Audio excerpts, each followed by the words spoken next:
Hello everybody and welcome to another On the Workbench session. This one's going to be pretty wild because we've got this massive vehicle here. It's another one of those Mad Max slash Gaslands, whatever type vehicles. And the idea here is this is kind of supposed to be a school bus. Now as you can see, there's a lot of armor plates tacked onto this. We even have some I-beams here, so there's actually not going to be all that much yellow. It's going to be mostly just different types of metal. But what I've noticed here, you got these stacks like this. It's actually coal because look at this. There's an interior. And another barrel of coal here. We got a shovel. So we'll see what we can do with this. We try to do glowing effects where possible. We have the dashboard here. We'll see what we can do there, see what kind of fun we can have with that, but it's going to be a lot of pieces of metal. Obviously, we're going to do some serious weathering on this guy. But what we'll do first is we'll probably tackle the interior. And I'm going to have some of the secret weapon paints too. We'll probably have a variety of the contrast paints out there. Camera's at kind of a weird angle here, so if the paint jars are held in a weird place, that's why. So let's see if I can get them lined up a little better here. So there's your liner paints, and I apologize for the lines there. Maybe I might have to switch my lights around. But yeah, look at this exterior here. So we'll have to do some things with the inside, but I mean we have tree branches stuck onto this thing. There's just some crazy stuff here. To me, that's more of a wood panel there. I don't know, there's another I-beam there. So I think we're going to get a lot of rust. I mean, here's some more wood, and I think this is all about basically coal and wood-fired vehicle. Maybe there's just not enough gas around, so hey, why not? And we can do some things, crazy things with lights over here. Yeah, so we'll see what kind of fun we can have with this.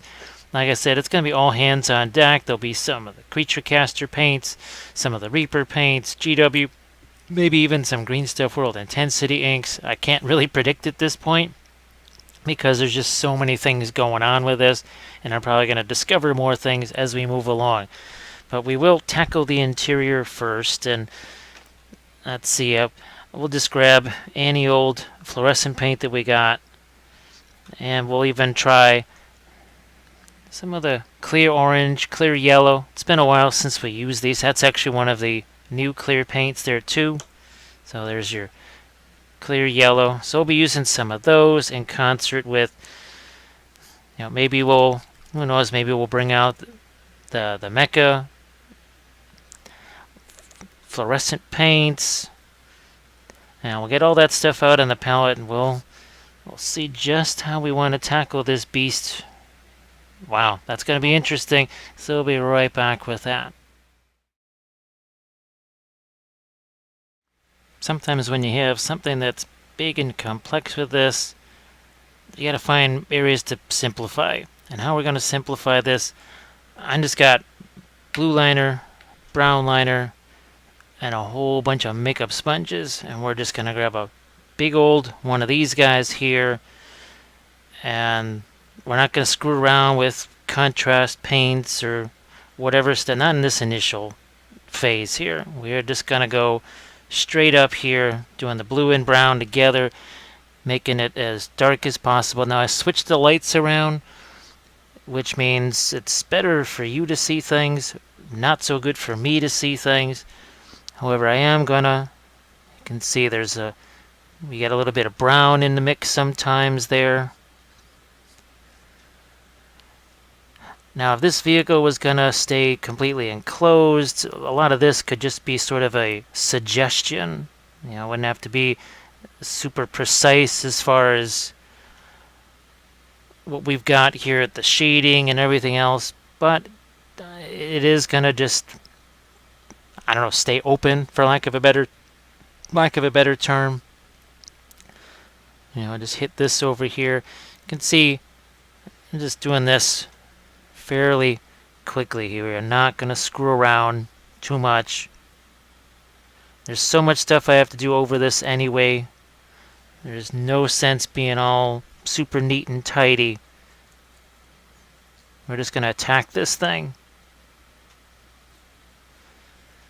Just let it be as liquid as possible. And there's going to be weathering on this. There's lots of stuff going on. So, to me, that is just a whole lot of extra time. See, we can just start wiping some of this away. We've got our makeup sponges. Let's use them. There, I got another one here. Because I can always do more layers of this. Let's just take some of this away, and I think now you can see how we're starting to take advantage of that shading. Now what we won't do by interior, now we're going to do the non-weathering parts of the interior, because we're just going to see if we can't save the weathering for, that's usually that final, well, typically in a 5-part episode, it's part 4, and then you follow it up with the weathering powders. There's not going to be as much done with the weathering powders, I think, on this. Yeah, there'll be some dust, and I think if there's really any action with the weathering powders, it's going to be more towards trying to create that look of soot. Yeah, probably something like that.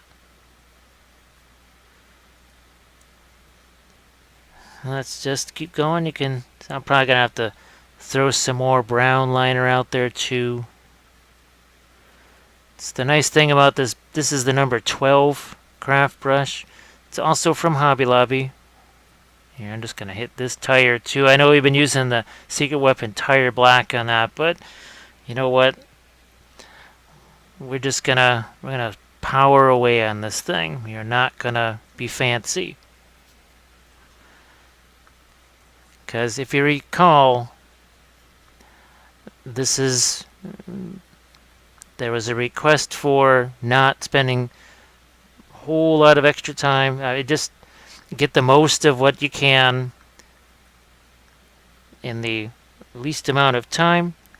That's why I kind of like doing these, because they're sort of like the army painting stuff, and to me this is a good lead-in back into some of the bolt action stuff. You know, I've got the Cruel Seas ships that I've been doing, and we're actually going to be working on another one or two of those over the course of this week.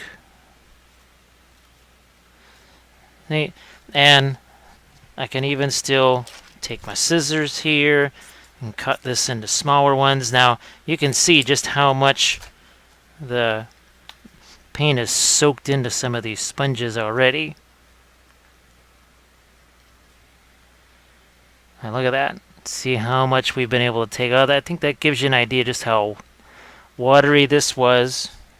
Here, let's just grab another sponge here. There we are.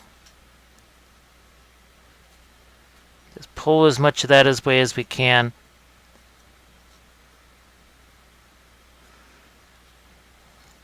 That's good.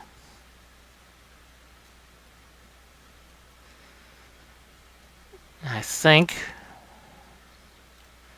we're pretty well set here. Do we have all the... Yeah, we have all the tires and everything. Well, alright, let's just get our big brush cleaned out. Now we'll go to a smaller brush. One of our typical craft style brushes here. I'll just throw out a color that is maybe a few things that are lighter. We have this LED blue. I'm just going to use that to make some of the lighter metal colors. And I'd like to have a maiden flash. Not sure if I have one handy here. I'm just going to... No, we don't want a pearl white, but we are going to grab the equivalent of the Secret Weapon pale green verdigris. It's a jade green. Thinking, what in the world? What's with the green? Believe it or not, that's going to make us some interesting metal colors. Let's get down to it here. See if we take that jade blue, start mixing it with the brown. All of a sudden, it's more of a gray. So I'll make sure you can see that. And now the value is not that much different, but it is tinted a little bit more towards the blue.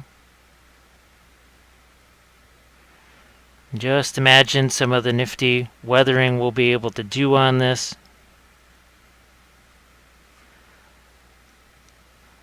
I've been basically saving this one for last. I think we've done 3 of these.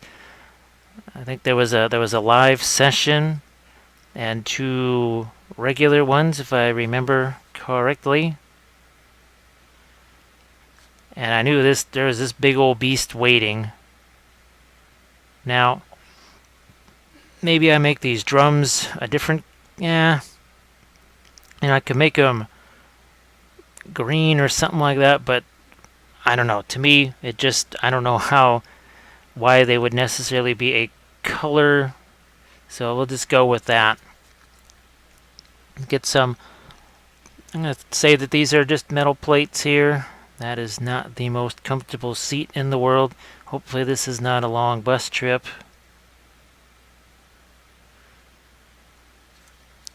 Definitely hope it's not a long bus trip. Let's start to switch things up a little bit here. Let's take some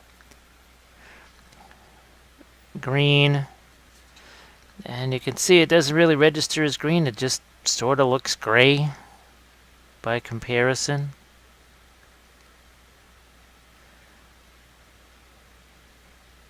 All we're trying to do is, like I said, get some different tints of gray. Because if it's all just that same, and you've heard me rail against those sets of gray colors or whatever, I think it's scale 75, wherever the heck does them. Right here, do they contain grays that have this much difference in them already color-wise, and as far as blues and greens, and if I can find myself a maiden flash and use that for some of the grays, it's a whole different gray. You can see we're letting some of this even do some wet blending here with the initial glazes.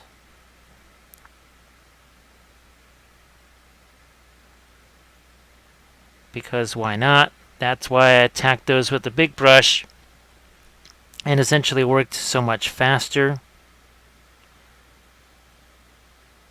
I'm not quite sure what's going on with these tires here and why one of them has a gear. Well, I guess that's on the outside of the tire. Here, let's switch this up already. We're taking some of our green mix here. Again, all of this is in a weird place for me to see where it's at. So if it wanders off camera or something, I apologize in advance. That is probably going to happen more than once.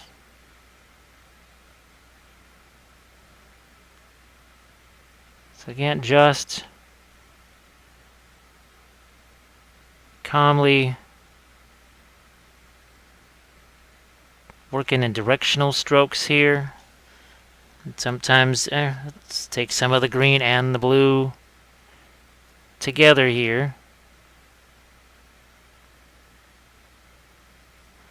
Because remember, there's all the weathering that's going over the top of this.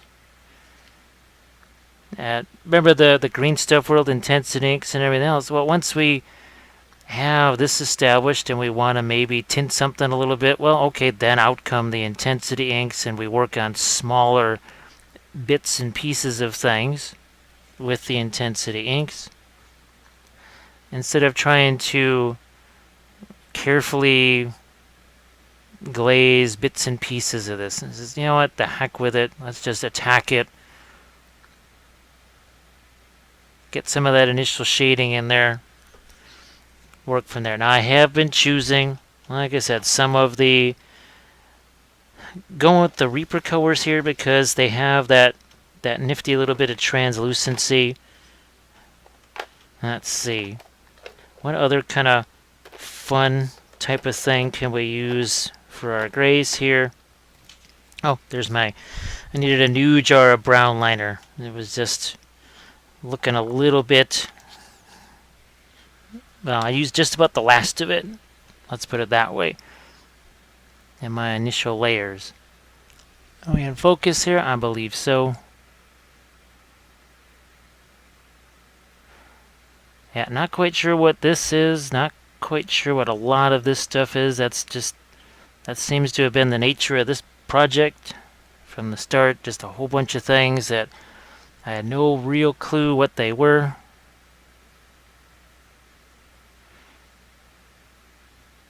I'm not even sure if that's supposed to be lights or diodes or whatever.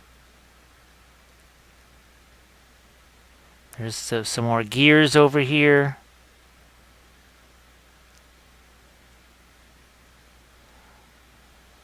Some kind of... Well, I'm not quite sure. This is quite the glove compartment right here.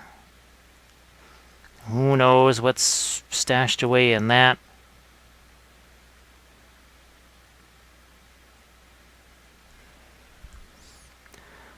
Alright. Now, I could also... I mean, we could go in with some kind of... Oh, yeah, let's take this. Some of our maggot white. Oh, there it is. Again, camera's at an entirely different location than I'm used to. So we'll just go with this. And this is going to make a different type of gray right here. So we're going to mix that in. See that? Very different. That's almost a... This is a much more neutral.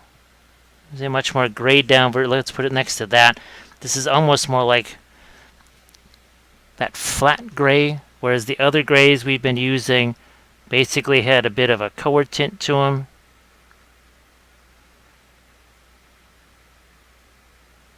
And we continue to work in our directional strokes like this.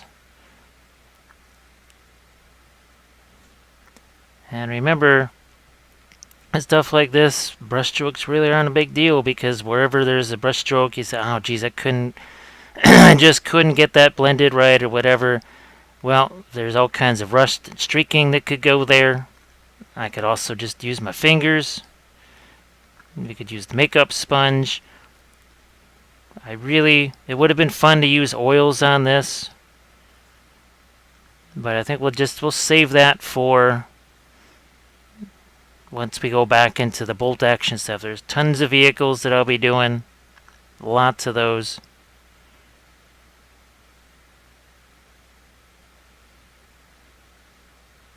Yeah, it starts to get a little bit, start to bring out little parts of this more and more. Again, I can just take my finger, kind of using a bit of a scumbling brush stroke here. So there's plenty of paint on that brush. Plenty of paint on it.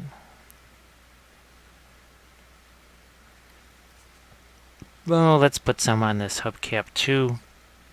Well, not really a hubcap, it's more of a rim.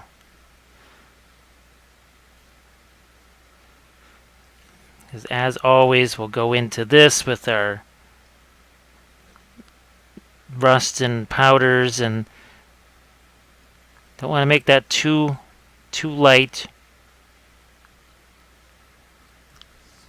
Again, hoping that this is all on screen for it, because I'm pretty much blinded here. Where the camera is essentially placed itself in between myself and the screen, so I cannot see it. I think you've heard me talking recently about just trying to move some things around in the filming areas here to create some more space. Trying to create a larger filming area. That third machine that I'd love to have, well, since we're talking and equipment and approaching the couple $1,000 range, that's just going to have to wait. There's some more.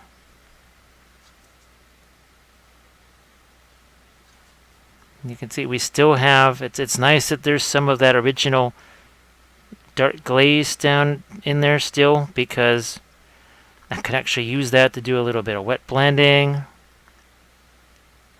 Here we can start to lighten some things up, because what looks light is nowhere near light. This is basically a light middle tone that I'm about to put on here, and that looks like a highlight practically. It's all about context, because we had so many darks early on. It sets up this so that everything we add, now all of a sudden that barrel not going to look quite so light anymore as we start to add more of these lights.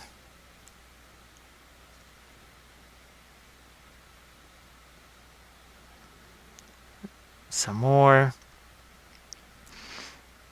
Still working in that linear pattern in here. There's already so much texture on that. I'm just going to take my finger there. Look at that.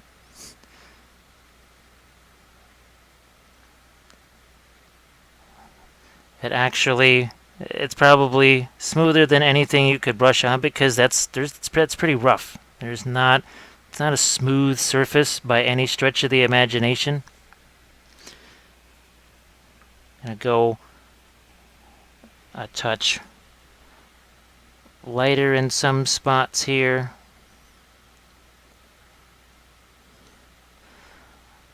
Still have to factor in that weathering. It's that the chest match is still in play.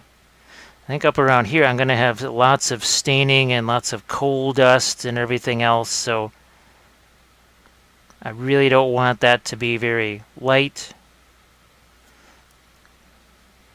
But here, maybe we'll go a little lighter here.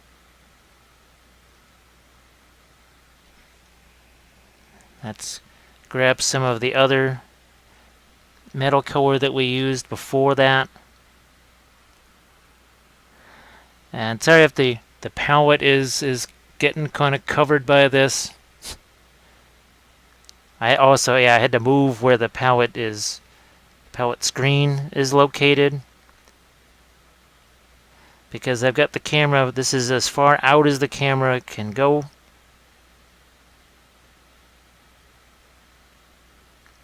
Now this is why I want to change my filming area around a bit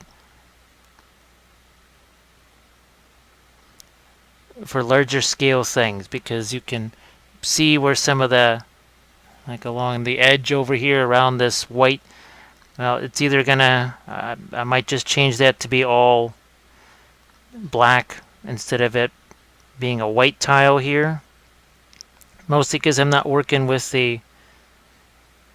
those regular palettes anymore, and black against those was too stark.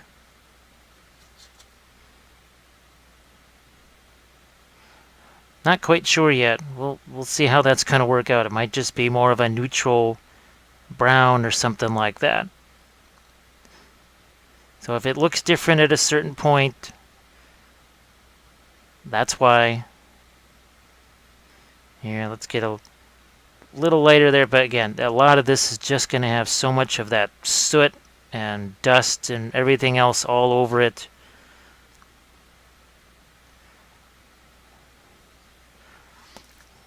There's a part of me that's almost tempted to paint these some kind of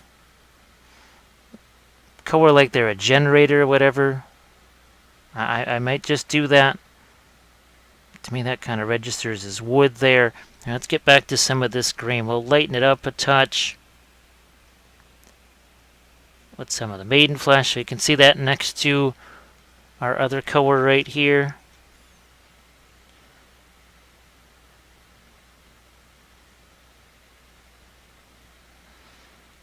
And just gotta change up some of these metals. In some places, almost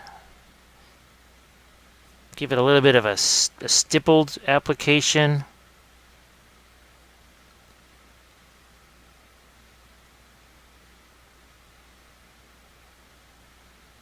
Get some lights into here, but also, like I said before, kind of a change of color there. Get it to be almost a little bit on the greenish side.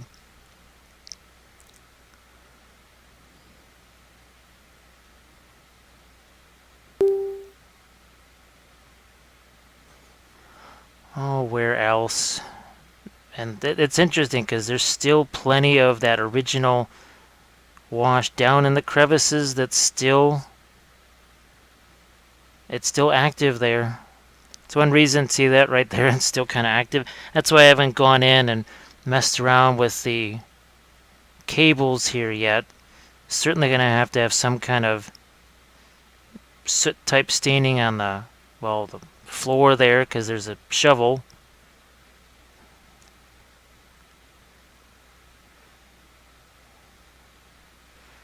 Here, let's just get some of this on the side of that and then just push it around.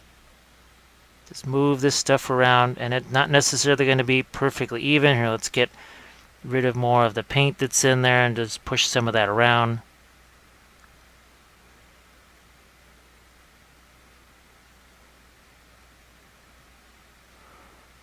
Get this hubcap here. That is more of a hubcap.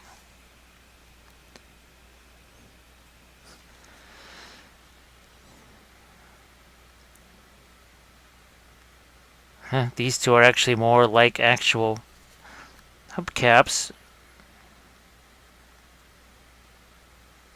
Like I said, not real worried about being precise on those.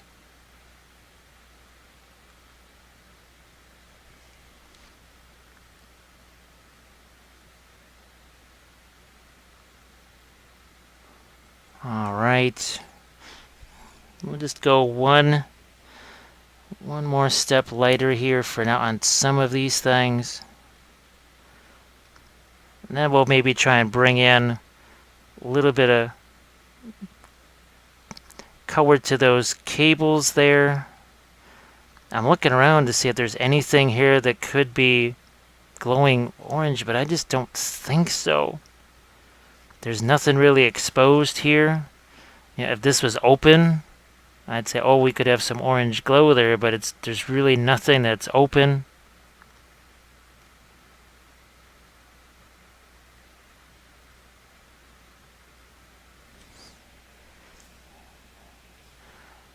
I'm just gonna throw a few lights on some of these rivets here.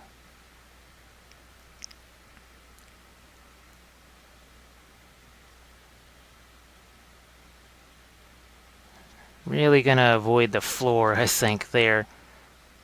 Let's see what we can do here as far as dashboard here.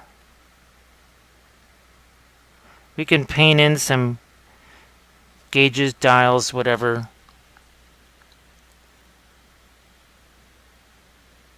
Convenient little, well, not so little machete there.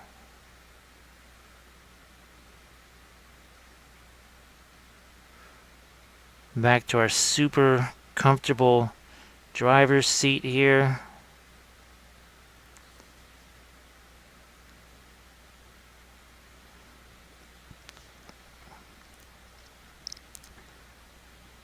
Maybe one last round of lightening this up here.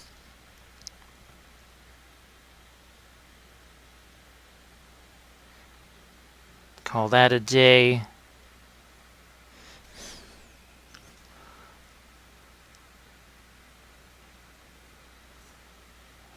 I'll hit some of these guys.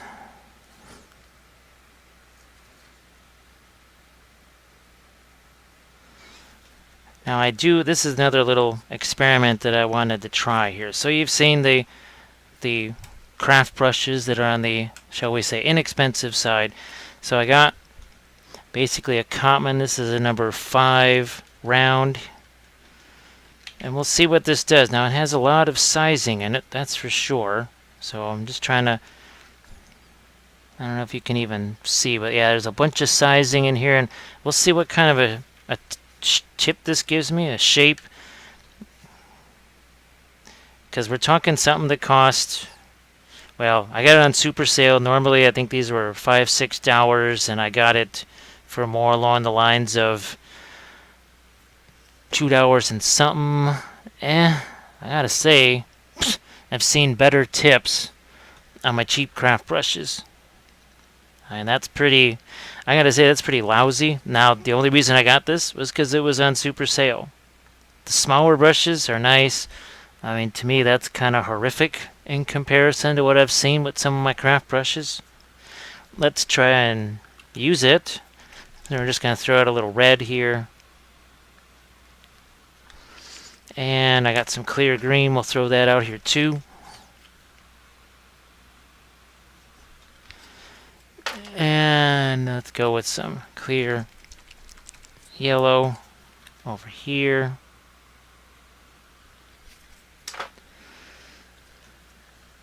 Let's see how it actually works for painting. Yeah, not super thrilled with how that tip is there. Oof, that's just, I mean, it's like it's starting out all dog-eared and frayed. When you think of it now, full price, this would cost more than a whole set of 12 craft brushes. And as far as I'm concerned, any one of those brushes has a better tip than this does. And I could have had 12 of them instead of this one. It makes me that much more glad that my experiment was conducted when things were on massive sale. I don't want to say clearance sale, but it was between 40 and 60% off some of these brushes.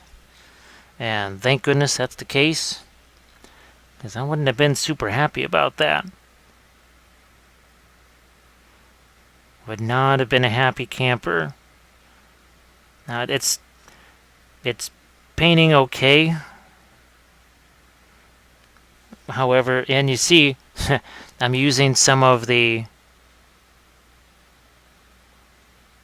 preliminary wash that's still wet, using that in my favor, actually letting it mix. Now this is super dark for me. I know the lighting is good for you guys, but for me, it's really, really hard to see what's going on in this area here. So it paints okay. It's starting to be a little less horrific. Let's see, should this be more like a general, well, what the heck, we'll paint some bits of this red. We'll paint some of this cowling red and put some sort of freehand on it. Here, let's actually make it look like it's all chipped away in some places. And then we'll do the other one too, because there's one up here.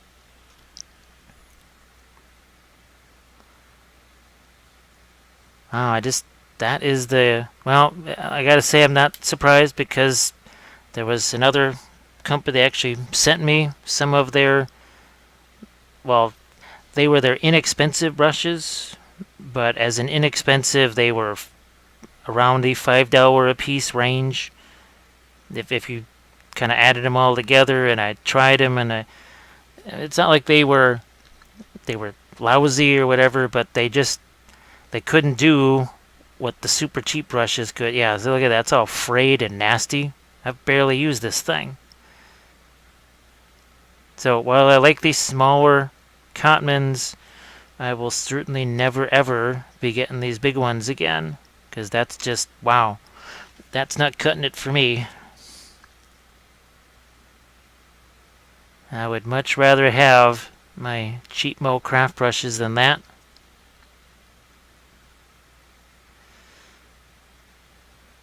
And I suppose, sorry if that sounds a little bit harsh, but when you can't compare it to a brush that costs that little, to me that just, that's an issue. You should at least be able to beat the brush that's 35 cents a piece. If you can't do that, then you need to maybe rethink what you're doing on your brushes.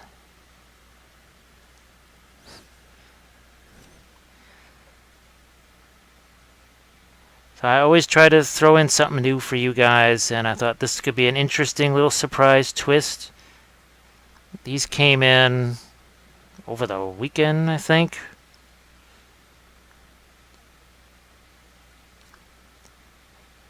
Now, I've been pleasantly surprised by the quadruple zero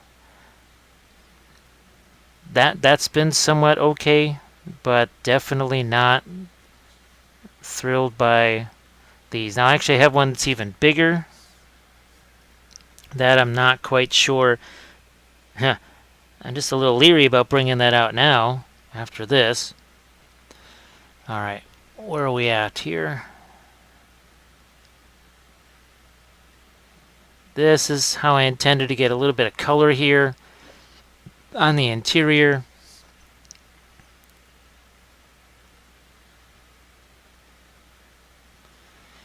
Now the exterior, I'm not going to be able to paint every single surface on that or every little detail just on the video, because otherwise this is going to be 4 hours long and this just has to be done. So I don't have the luxury of making this, say, a multi-part where this is one part here and we spend a lot of time on this, showing you the full thing, and then we do the exterior and everything else. There is going to be some off-camera painting on this. That's just how it's got to be. Such is the nature of this type of business here. Sometimes things just got to go out the door. Like these, I'm going to probably lighten those up a bit. Just probably with the the maggot white in there. So we'll just hit this. And right in this area. Quick shot there. Oh, there's another one over here. I think there's one on the other side too. Yeah, that we just did. Now I'm going to take some of the clear yellow, mix it with the red, and we'll lighten up that.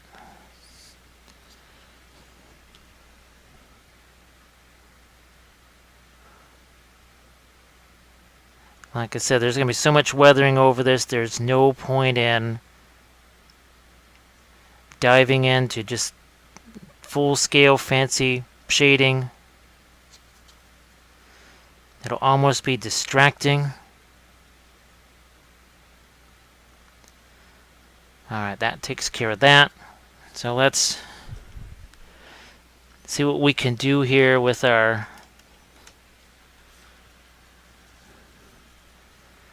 gauges. Looks like you can see that.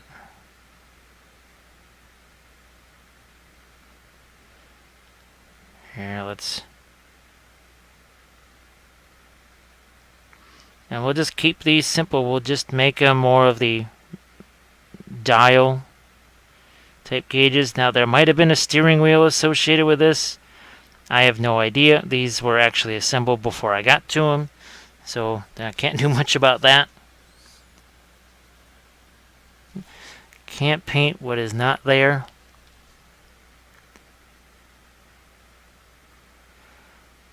And we'll just here, let's just get some. Actually gonna make this dash a little bit darker around here. Most dashboards, usually not very light, tend to be on the darker side. That's better.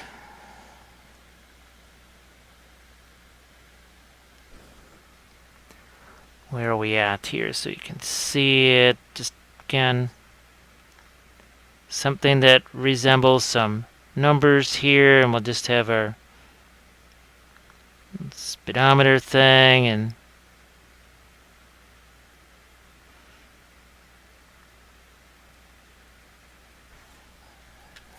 now if we wanted to, we can even throw a little bit of red on a few gauges or something like that. Green. And even have a little bit of a red zone on this too.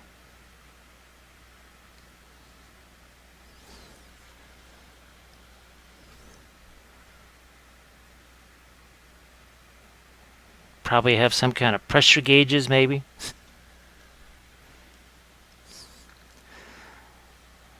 And here, let's see if we can throw some kind of crazy freehand on here.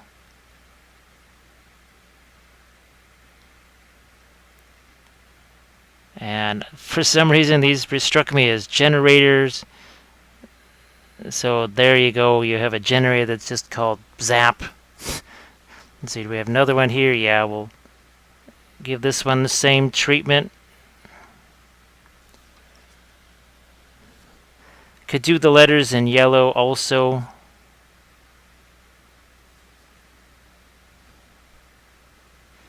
Okay, so remember, all of this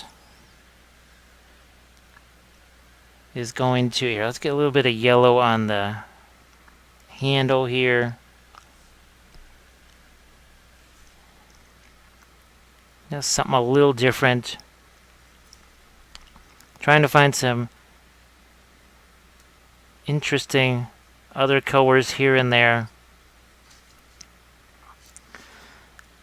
And that is good enough for our interior. So we're going to leave this here. We got to let all this stuff dry anyway, all of these washes and everything else, so that we can weather this when we weather the rest of the vehicle there. And just real quick, I am going to hit this because this is, I think that's wood right there.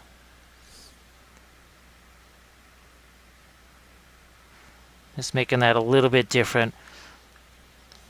Okay, so we're going to leave this be, and we're going to get to our exterior next and see what we can do with that.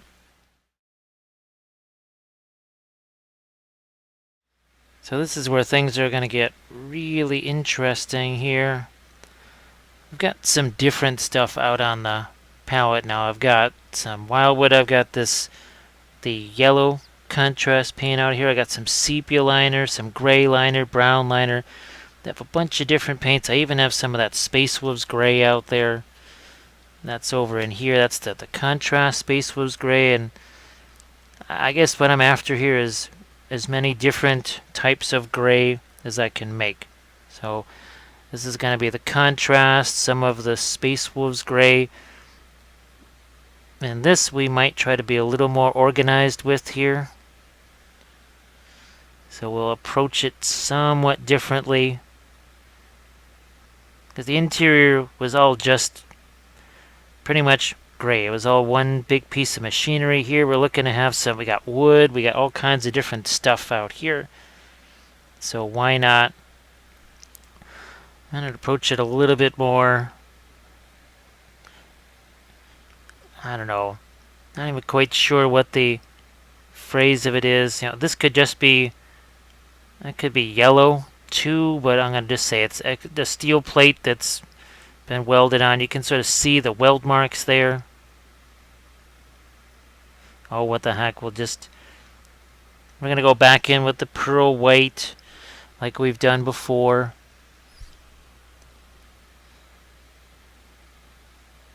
You can see we don't have the gigantic brush, and the key here is going to be work in one area and then sort of leave it dry.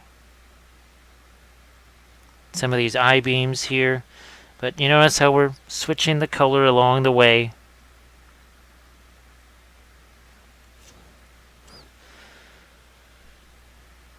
Grabbing again some of the Space Wolves gray here.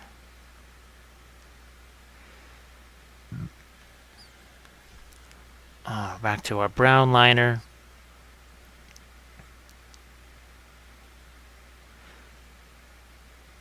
I think some people might be a little more relieved to see this than the more frenetic approach that we had, say, on the interior bits.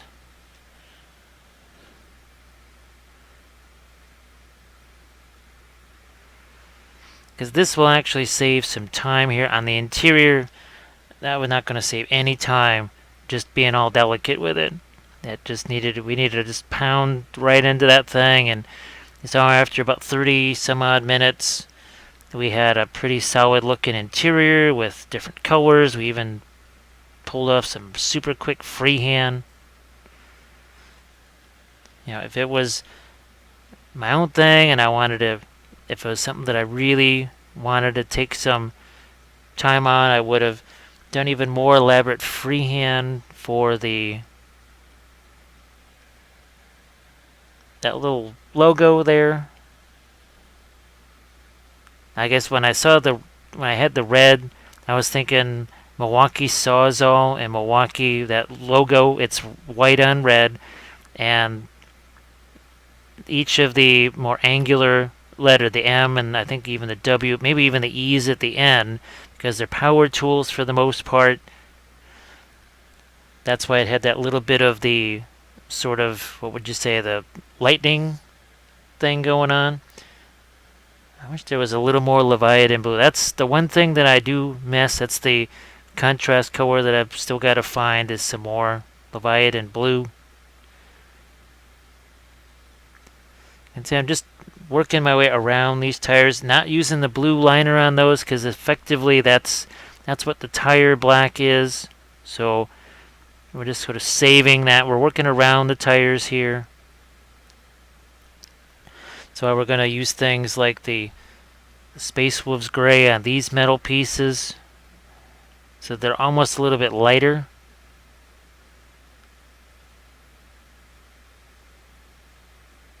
And just take some of that, drag that over here.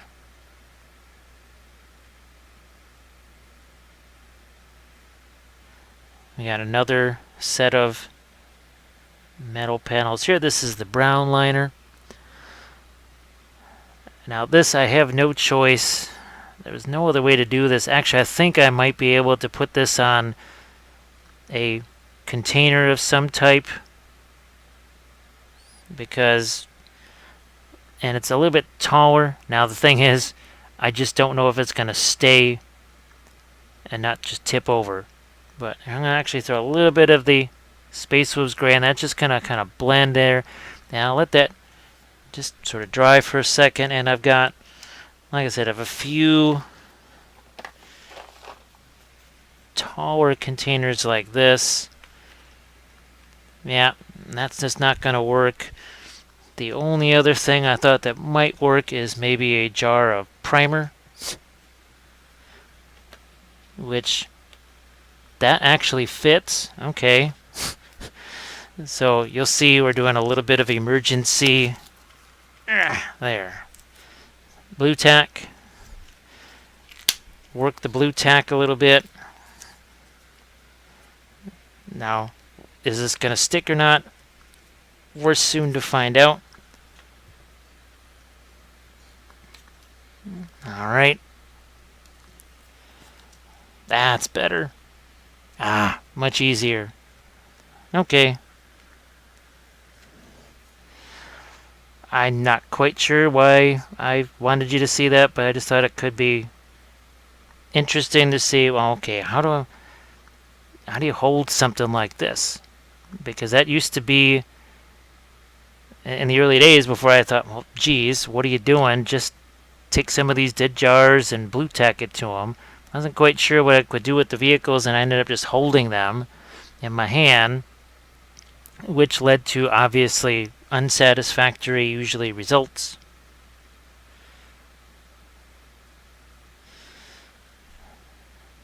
Just trying to keep in mind, yeah, that is actually some metal there. Wasn't quite sure what that was. I thought maybe it was actually some logs piled up, but then I thought, no, that's actually metal there.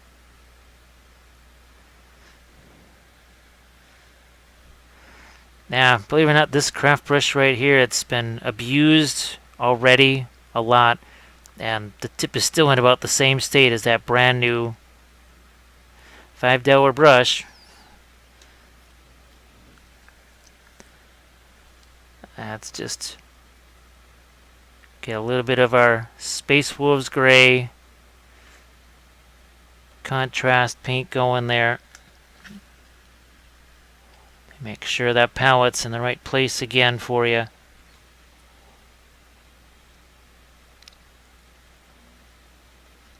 Got this metal I-beam here. That's definitely some kind of logs or sticks or whatever right there. So let's go to the sepia and brown liner here.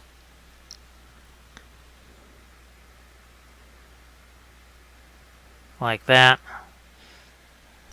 A little more of the brown liner here. Some sepia. And yes, there's some metal in there too, but just going to hit that for right now. Now back to my gray liner.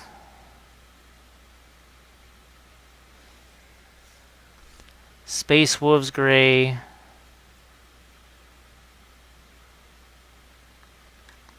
And on the side of this, just going to be, it's weathering galore over here on this side. So keeping it simple. Rust and dust and all kinds of things.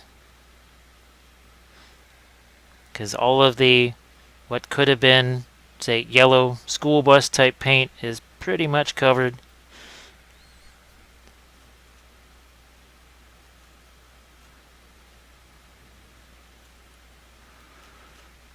Taking away some of this with our sponge.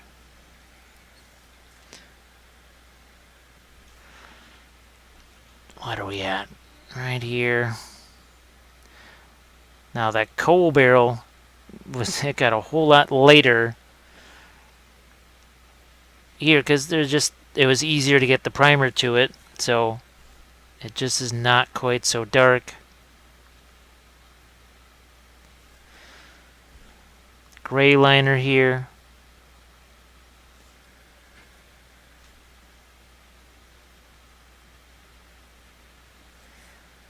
Some brown liner.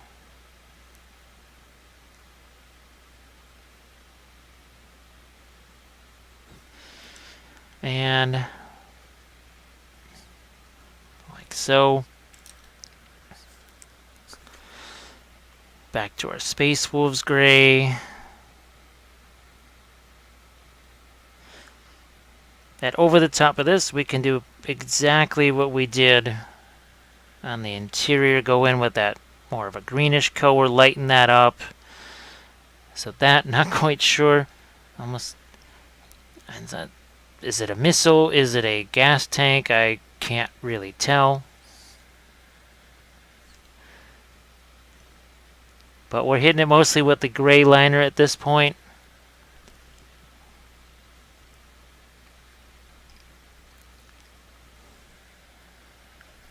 And this is pretty well attached to that jar of Stynol res. And the other key thing is that jar of Stynol res is pretty heavy. It's a relatively new container, which is good. Hitting this with the gray and the brown liner. See, we just kind of alternate back and forth here.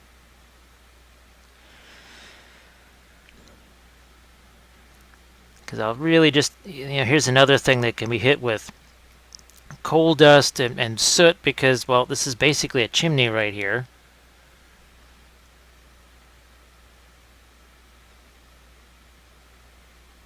Welded to the top of our school bus.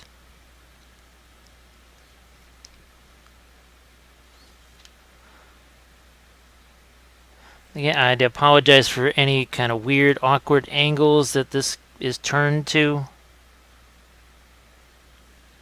There's even a submachine gun or assault rifle type thing in there, AK-47. Well, that is a little bit squat maybe for an AK-47.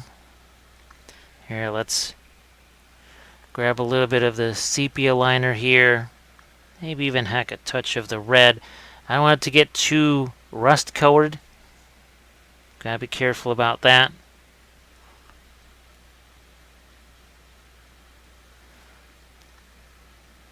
There.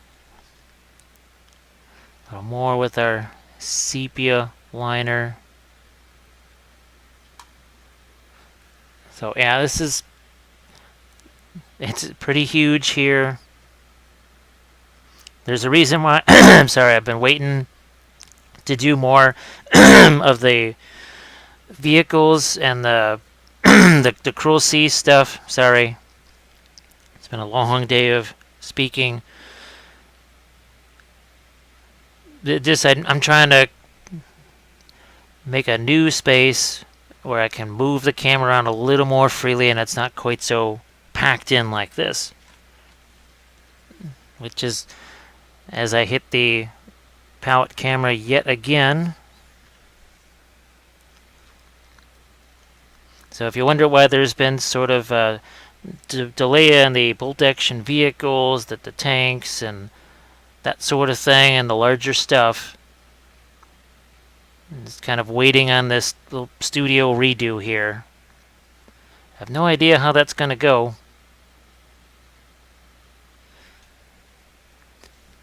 All I know is at this point I just kind of have to do that. Because there's other larger, there's miniatures, creatures that I've got. And sorry about that. There's all that, the Ossiarchs, and they have tons of large creatures, the creature caster stuff. I just have not been able to find an easy way to get that under the camera. And the original idea was have a whole new filming station and work from there.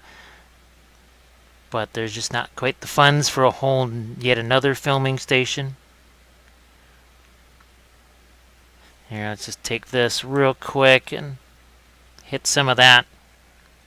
Gonna get a little bit of blue into that gray now.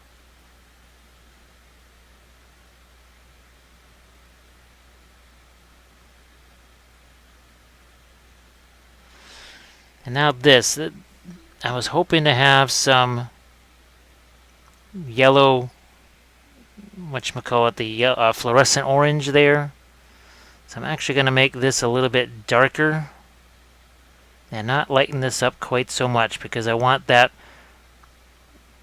fluorescent glow to kind of show through there.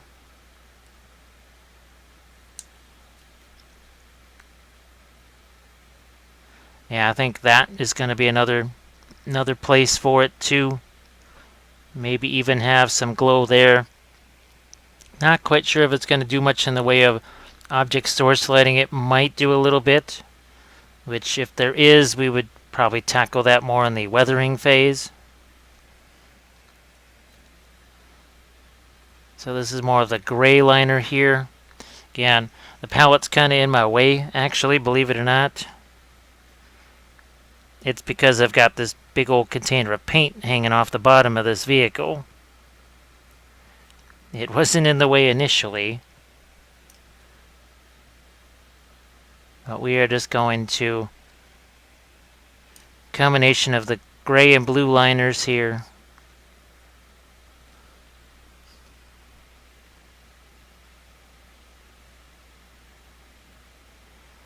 So I still haven't figured out who exactly makes these. I wish I could tell you. Person that got them doesn't really even remember. So that's just kind of how it's going to be. That there'll be mystery vehicles, and unfortunately you'll just have to research that yourself. Because I'm not even sure these exist. There's other things that I've painted in videos that were part of Kickstarters, that were sort of one-time things, and they don't exist anymore.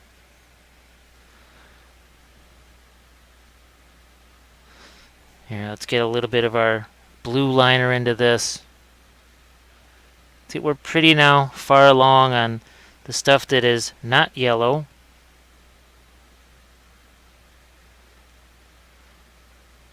And what I will do is maybe mess around with some of these other surfaces here while I wait for these initial glazes to dry. And then hit it with the, as in yellow for the school bus, not yellow for the glow. By the way, I guess I should make that more clear. I'm going to get my sepia liner here and just hit this log. Lots of flammable surfaces on this vehicle, that's for sure. Another log.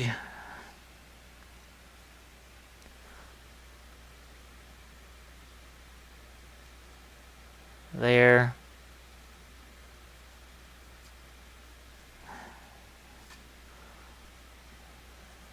And the rest here. Again, not really worrying too much about all that. Now we've got some of that blue liner. Let's hit some of these spare tires here.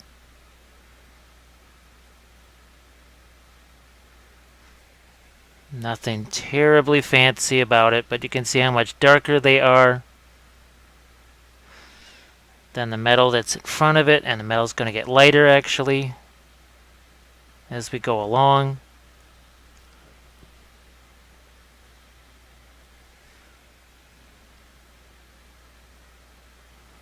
Couple over here.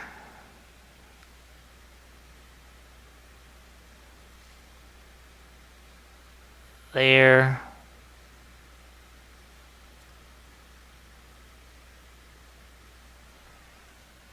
And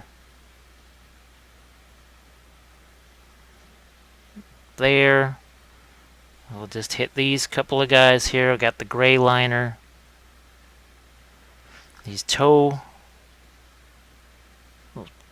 rings here. They did do a decent job with sort of indicating the welding on those, that's for sure. Again, sorry if the palette camera's getting hit. There's just, everything is kind of in the way here.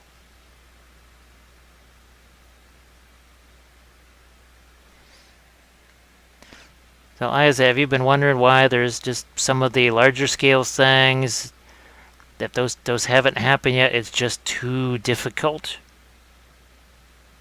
I've tried and tried and tried, and they're just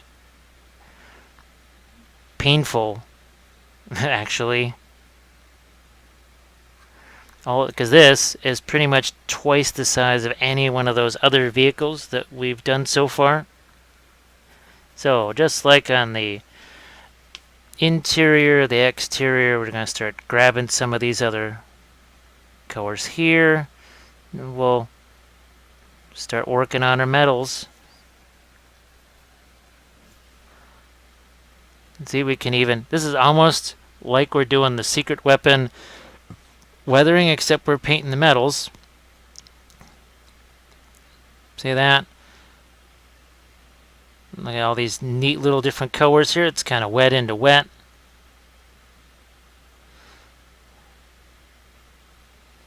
Nice big old brush. You work fast. You don't dawdle. You don't, you don't dither.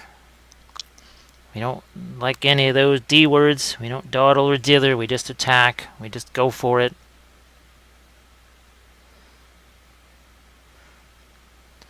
Now I don't want this panel to get too light because we're also doing the yellow next to it. So, and this is that LED blue that we used on the inside there.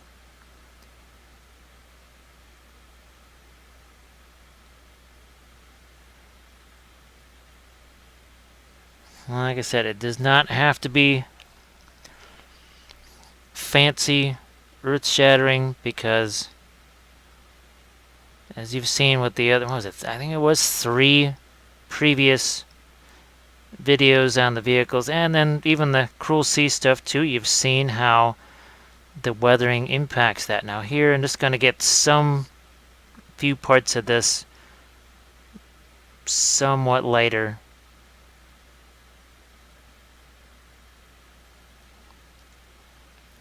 Just utilizing the washes that are already there, essentially doing a little bit of wet into wet.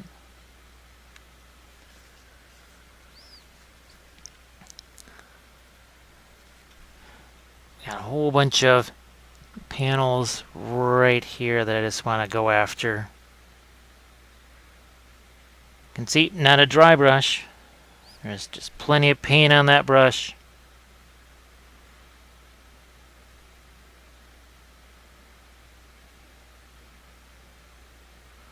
Check that out. Who'd have thought that green would make such interesting grays?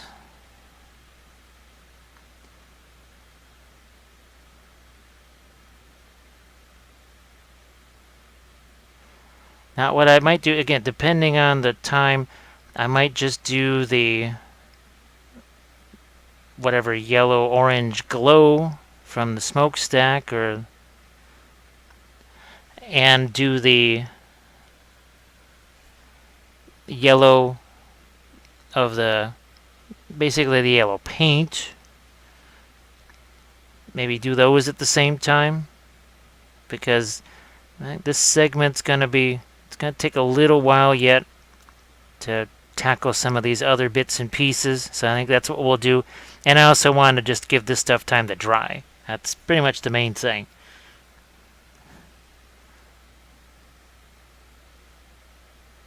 And that looks so light, but believe me, that is not light at all. That's barely a mid-tone there. We're switching away from that, more towards that LED blue.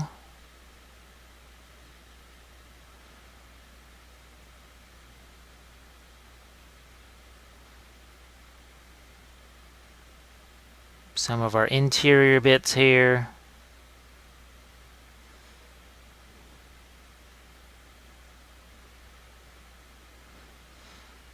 This is the beauty of that, just working fast. We're gonna... Yep, good. I was hoping there was gonna be a little bit of wet paint for me to work with there and basically pull up and do some wet into wet blending just like that. Yeah, I just pulled some wet paint from somewhere else and just did a nice quick wet blend right there on that smokestack. 'Cause why not?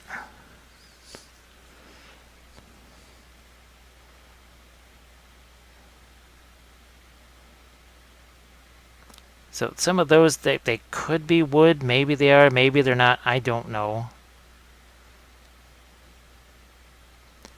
Concept art can be sometimes a curse, but there's times where it can be a little bit of a blessing. And on some of these vehicles that I was handed to do, boy, having some knowledge of what the heck the original was would be really handy. It's I've used this comparison before. I'm handed jigsaw puzzles with the pieces and no picture on the box. And I have to just kind of guess and figure out what's going on, plus do it all within the parameters set by the overall task at hand, which is matching this color, matching something that was done previously. That's back to the green. So we're doing a little bit of that stippled brushstroke, trying to maybe bring out some of this texture here that at first I thought was just some kind of imperfections in the cast, but given the amount of texture that I've seen on the welds, maybe that was because rolled steel can have those variations to it. When I know with a lot of the later war, well, mid to later war German tanks, people will actually do certain effects with plastic putty or whatever, trying to create that rolled steel effect. Just like on, say, some T-34 turrets, they try to get that cast steel, even on some Sherman vehicles, especially the earlier stuff with the cast hulls and cast turrets. You'll see a little bit more of that texture there. So like you would see it like a Dutch oven or whatever. I'm just going to just go right over the top of that because we're going to go super heavy weathering on that.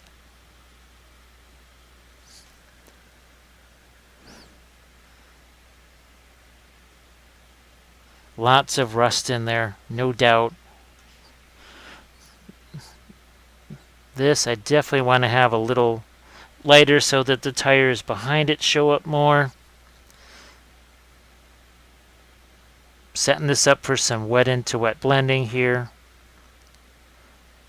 Oddly enough, when we do the rust over this, it's pretty much the exact same technique.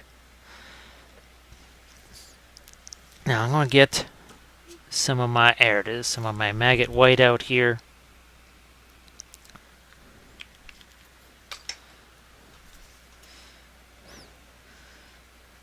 We're just going to find some lighter colors in here.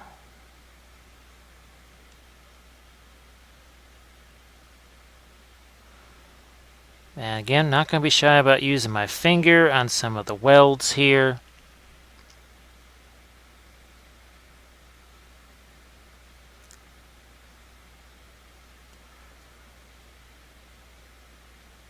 And a little bit over here on this panel, and that's definitely looking more like wood to me in there, so we'll just do that. I'm not quite sure what I want to do on this shield. Maybe almost make a police symbol on that or something like that. That might be fun, so that could be darkened down. But that, again, could be one of those details that is added later. Might not have time to film everything.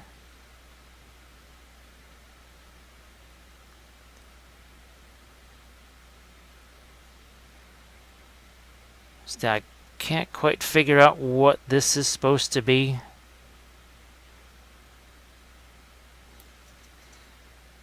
But we are going to give it some shading here. Again, going to use my finger.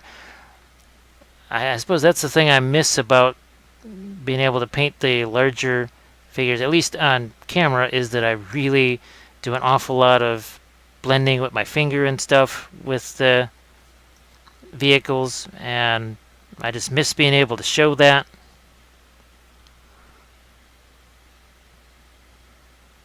Again, trying to lighten this up, but also, as you can see, sort of intentionally, look at how mottled that is. It just, now it starts to look like a, I mean, this shouldn't be some pristine sheet of airplane aluminum or something like that. That's not what this is about. It's just some piece of metal from somewhere. Now, I could have done these in different colors. You know, I know some of the orc vehicles, it's like if they took part of a Land Raider from Blood Angels and a couple of pieces of a rhino from some other chapter, and they sort of throw them together on their vehicles, which is fine.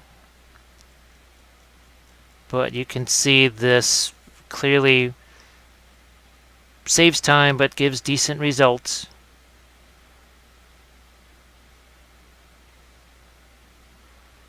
Because good is not only, or was better is not only the enemy of good, it can also be the mortal enemy of deadlines. Oh, that's almost a, that's so darn near a t-shirt phrase right there, I'd say.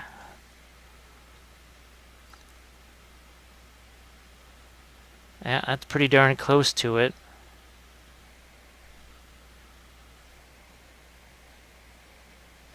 Here, let's, so for sure, we're definitely going to have to go back in for another go round on this here. So that what we'll do is we'll let some of this stuff dry, and we'll come back and we'll do some of these extra elements here on the exterior. I mean, really, this is just supposed to be the initial glazes on the exterior, so obviously we can do plenty more with this.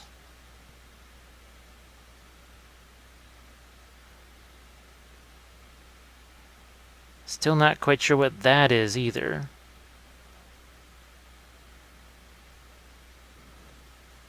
There, let's lighten this up too.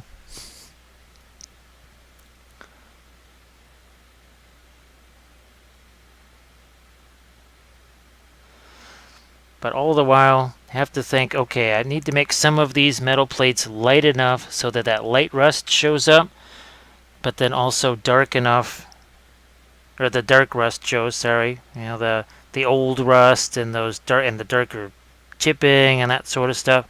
Like here, this is a good place for darker rust streaks, but up here, that's where that lighter rust can go. So I'm trying to basically plan that out in advance here. That's why you've got the metal. Well, it's also more interesting when it's like this.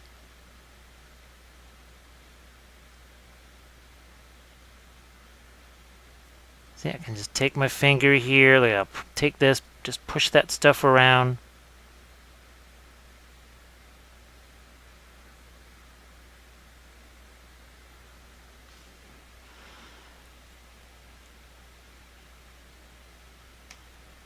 Gotta do something with this window over here.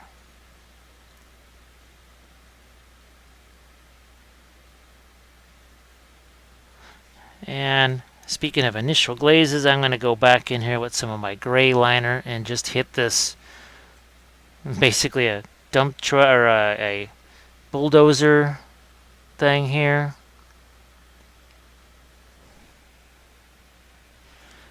I'll just gotta make it dark. Now maybe I paint that. I do try to give that some kind of reddish color, whatever, so that we could do some sort of chipping on that. I'm going to actually throw a little bit of red into some of this, so it's not quite so, it's not just sepia liner and brown.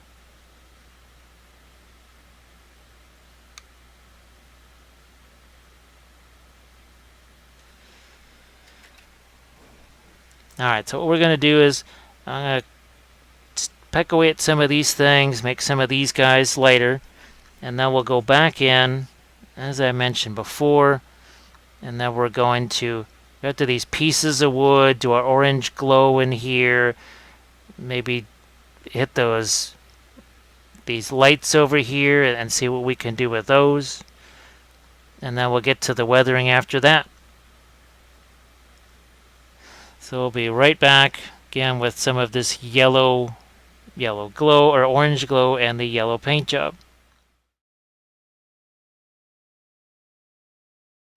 We're back again, and we're going to try and put things like the orange glow here and do a little more finalized shading on some other things.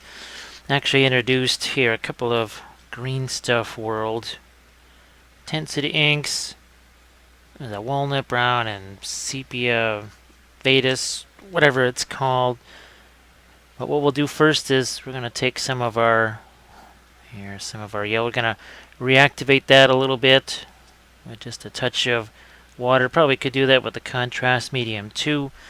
Here, let's get a little bit of, looking for some cleaner water here. I'm just going to throw that on the edges of my wet palette. It's one of the handy things about the Chinese food container. Nice place to have some clean water. There we go. And we're just gonna go right over the top here. We're gonna put our regular, also our yellow colors in here too, but for now, just want to get it tinted towards the yellow. We'll use the little bit of that contrast yellow for this. What I was hoping to do was to be able to actually take the regular yellow paint and mix it in with this. Whether that will stay wet long enough, we'll see. That's more what this is about, is setting up that wet blending than anything else. So yeah, there's not a whole lot of yellow necessarily. That's why I thought I could potentially get away with that, because it's not the largest surface area. And the nice thing about having that yellowish color, it means there's going to be lots of good opportunities for doing the chipping stuff. And here, let's get this around this. The chipping stuff, rust, streaks, all that, all the good stuff. You can see the interesting,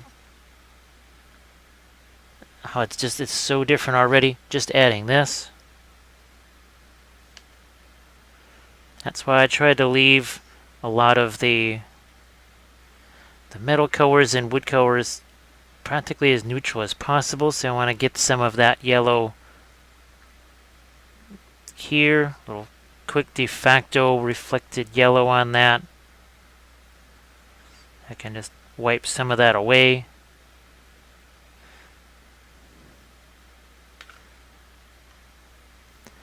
Any other place? Yeah, just a couple of other places. And again, the palette's going to get knocked around a lot because I've got this big old handle on this thing.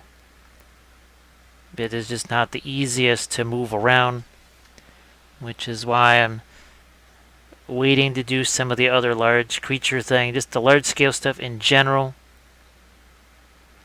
Alright, does that pretty much take care of... Oh, no, there's this area over here yet.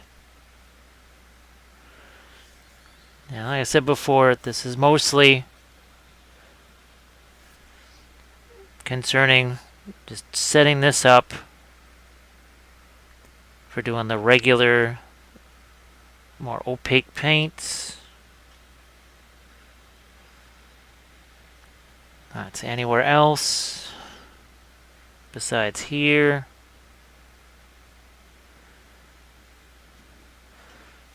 Is that still nice and wet where I first placed it?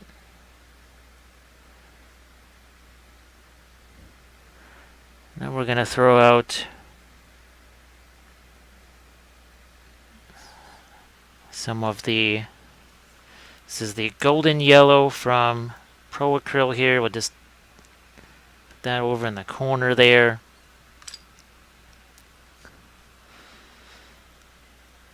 And I'm going to use a sponge here to just clear out a space on the palette here real quick.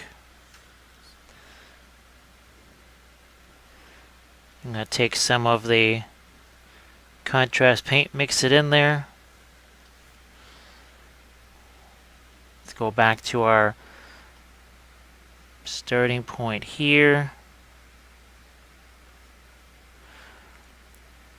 Now I might, in between segments, just look for some school bus references and see where they actually do have the word school bus on things. Maybe I'll just write that across some parts of this.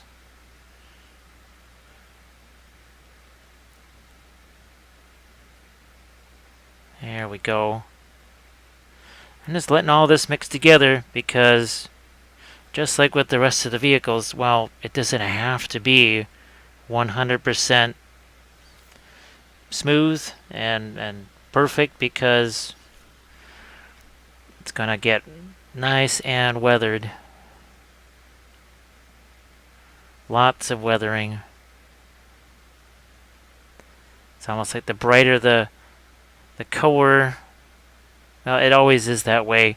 I know for the longest time, and you still see it. I just saw this the other day with 40K stuff. People would always choose the Death Guard vehicles or whatever because they were essentially white or light gray. Same thing with some of the Imperial Guard vehicles. It would just be darn near white, and pretty much any weathering shows up really nice on stuff that's white.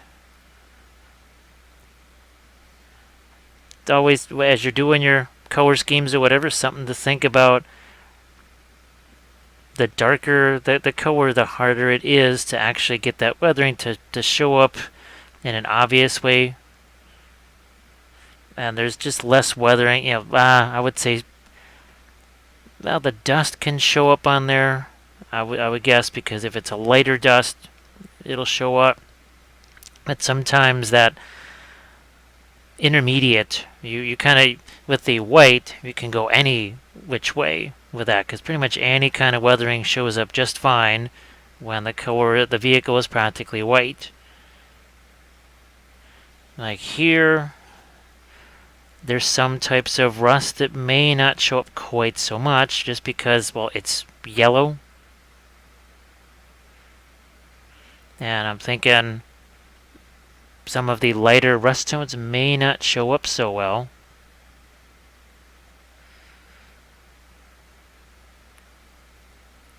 Why? Because what's in your rust, there's a decent amount of yellow in there. So that's going to affect, remember, it's the context around it. So that's definitely going to affect the context of how you see that yellow. So now as that, we'll just give that a little chance to settle down and dry. So let's take some fluorescent here. Just get a little bit of the yellow mixed in with that. Where are we at here?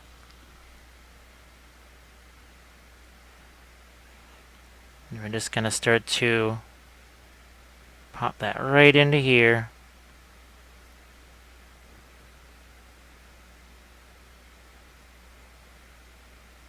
Just like that.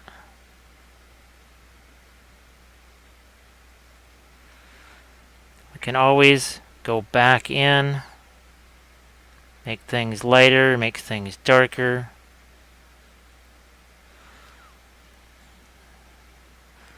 Now let's see where, I think over here should be some. This is where we just start to figure out, okay, what's going to actually get some of that orange glow on it.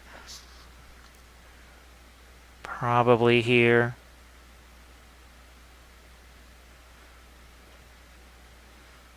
Get rid of some of the excess.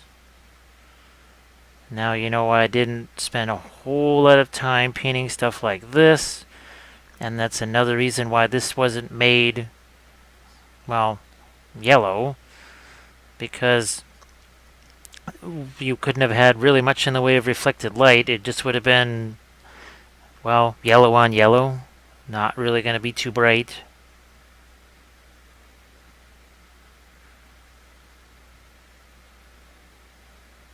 And that's the other reason I wanted this to be up here, because there's so much stuff on the top of this. It's one way to give it just a touch more interest.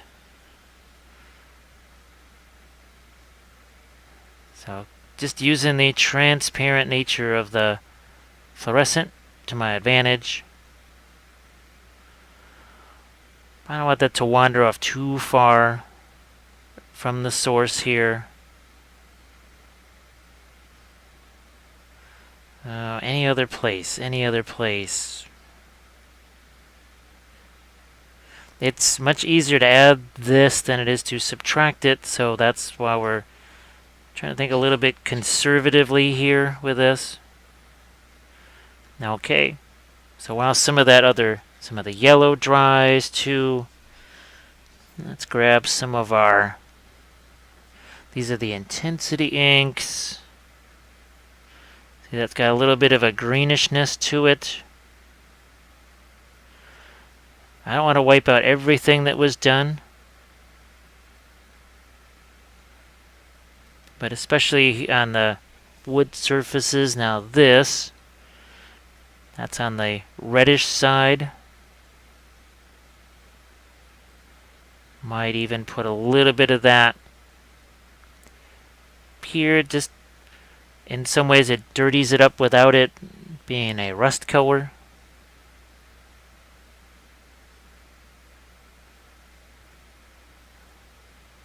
And certainly we're going to use some more of this now in our stowage, because we added plenty of lights. Well, now we're going to go back the other way and we add some darks. So this is, that's the more greenish stuff there. Again, Green Stuff World Intensity inks, I don't have to worry about the whole situation where sometimes it can reactivate, like with the water effects or snow effects, because we're not going to do those on this at all, so not a big deal. See how that just gets down into the crevices there and darkens it down, tints it a little slightly different color.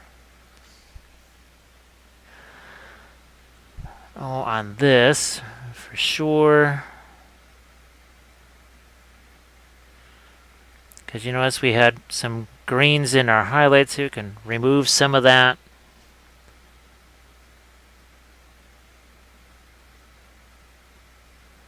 And there we go. Some over here. So this has some more shading to it. I could take the wildwood if I really wanted it to get darker down in the shadow areas there, but don't need to do that.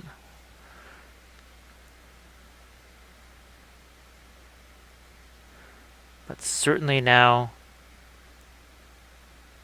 shifting some colors, making some things darker, like right here. So now it's got a little more contrast with the lighting effect that we just put on there. Gonna let some of this get into a few parts of the metal.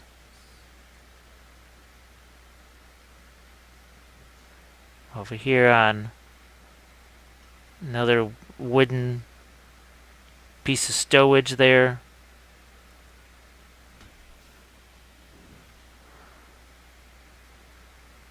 Just looking to deepen some of my shadow areas. I still have the walnut over here for some really deep shadows. Oh, I would say like there. Then I'm going to go back into the... That's probably the walnut green, I'm guessing. Or the walnut brown.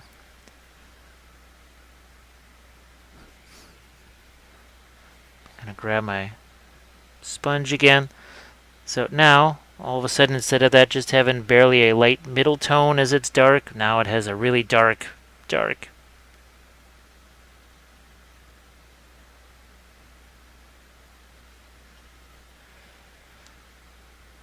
I'll even just let that go right over the top of that shield.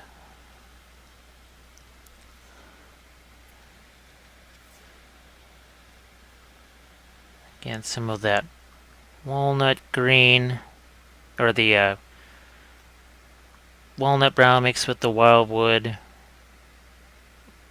Darken down a few more things here.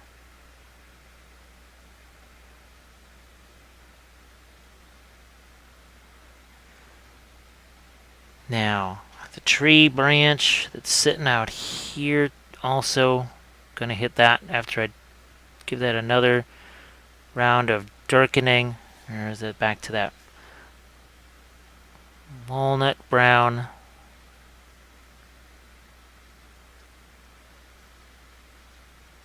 And then as I wipe it away and leave some of my underpainting behind, there we are.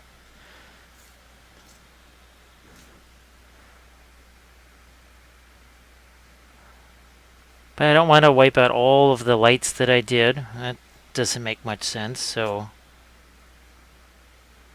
try and be aware of that. Yeah, getting some nice darks in on this.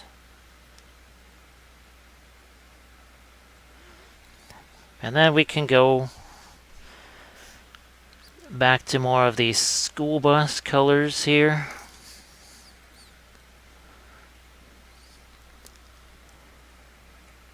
Right along there. You can see how that yellow really covers. Remember, the reason it wasn't that first time around, not because the Pro Acryl Yellow doesn't cover, it's because it was intentionally made more transparent by mixing in stuff like the contrast paint with it. That was the goal.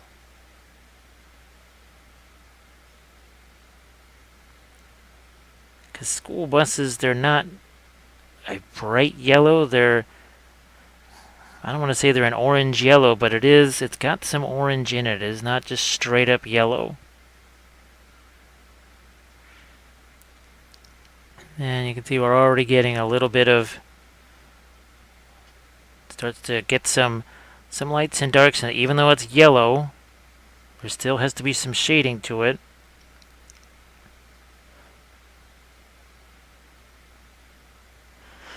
But I also don't mind just sort of doing this mottled brushstroke in here because, well, it's kind of weather. There's stuff been welded onto this, and people have been walking around up here, all this stowage and everything, so why would it be this perfectly smooth paint everywhere? Just doesn't really make sense. And you can see here they've sort of cut away the emergency door.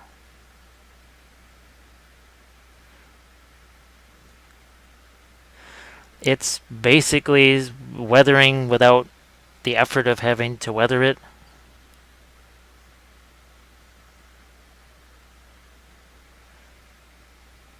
There. And that area, I'm just going to put a whole bunch of rust and other things right there, so I'm just not really going to screw around with that too much. Especially since I've got those wires in the way and everything else.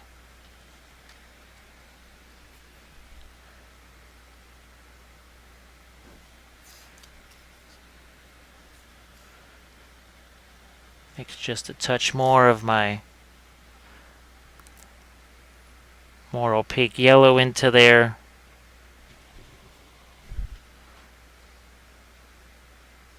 And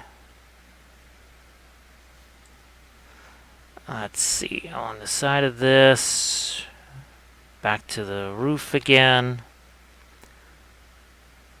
Following kind of the same formula as on the back of the roof.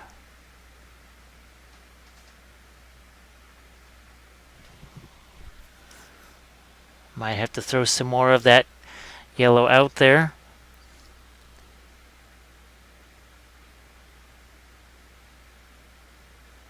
Let's see. I guess there's some panel lines that I'll have to draw in here too.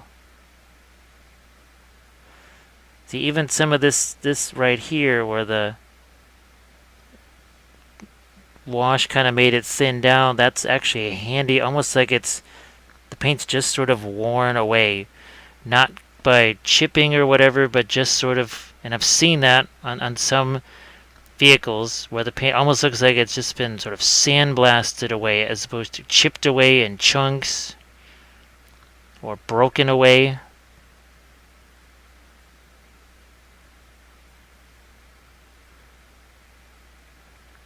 Another thing I can do, we're just gonna see, we're scumbling over some of that lighter yellow color there. And it, like I said, it doesn't have to be all perfect because, well, it's been abused a little bit.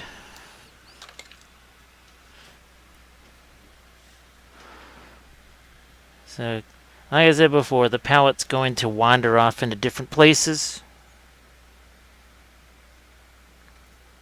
Because basically my hand keeps bumping into it every time I move the bus into view here.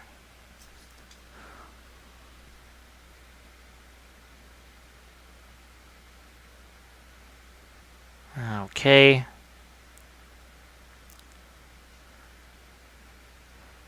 Let's hit this again. There are select areas I might really choose to make sure that the yellow comes back.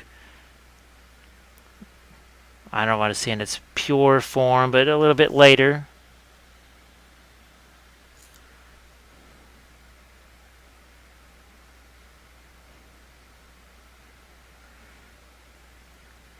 It's like I said, there's going to be so much chipping and other damage to this. And look at all these welds here. So that's got to have an effect somehow. That would certainly have compromised all this paint here and allow for even more water to get sort of underneath the paint and pop some of that paint away.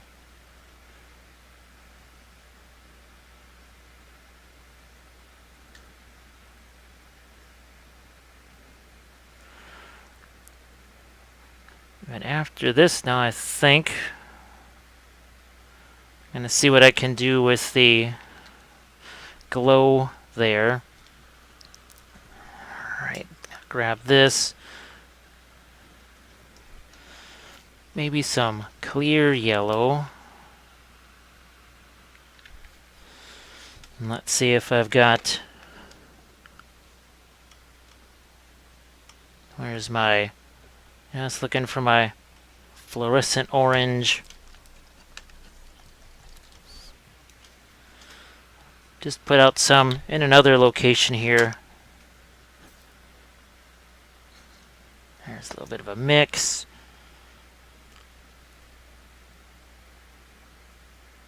Clear yellow, believe it or not, actually is slightly more opaque than the fluorescent. Makes that a touch lighter.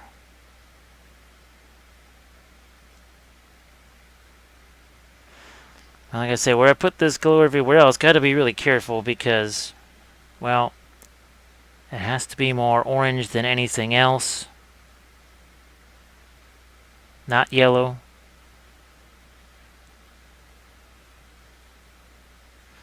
And speaking of this now maybe being a little bit on the darker side, I've got some, I'm going to try some of the transparent orange here. This is the Pro Acryl.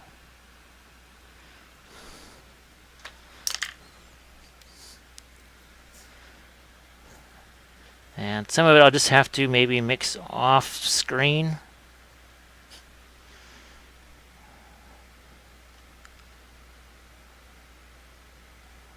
Yeah, so that's going to make that slightly darker, but not a lot darker.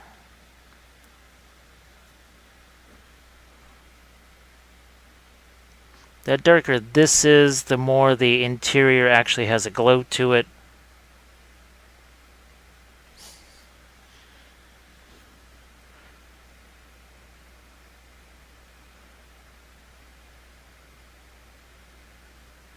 Might even tone some of that down a little. It's that whole dry glaze sort of a thing. Yeah, this is tinting that more orange away from the yellow.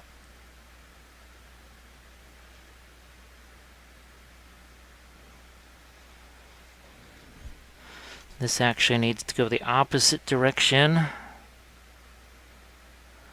There.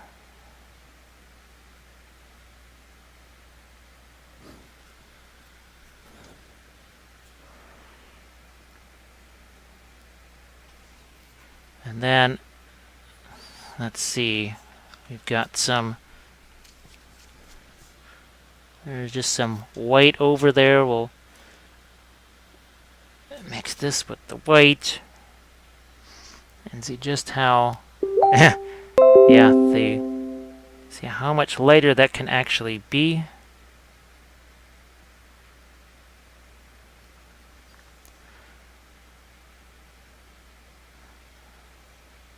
And we're just going to go on to each one of these little windows, whatever they are.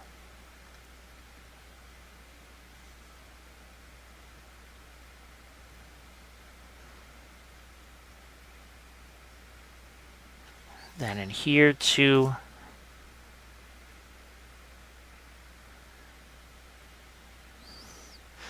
And now that is definitely significantly brighter than, say, the yellow of the bus.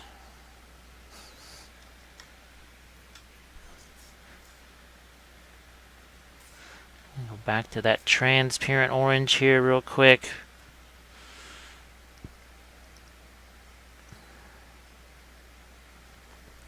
And just darkening some of these areas here.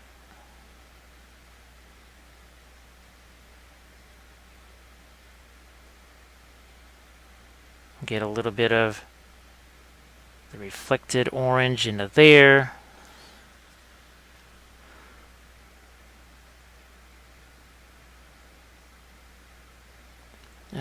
where maybe some here.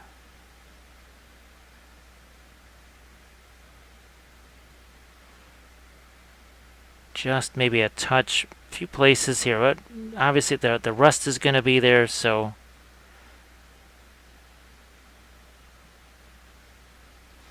alright, so there we've got a little bit of a reddish glow now around this stuff.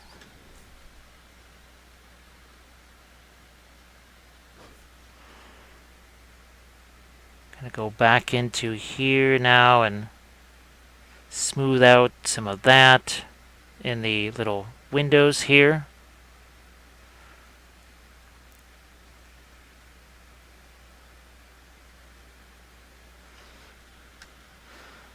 And then I'm just going to take some of the darker, it's kind of like a brown liner right there, and we're going to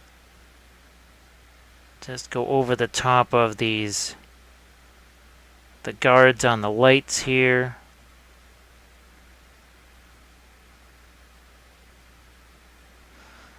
Same thing on this one.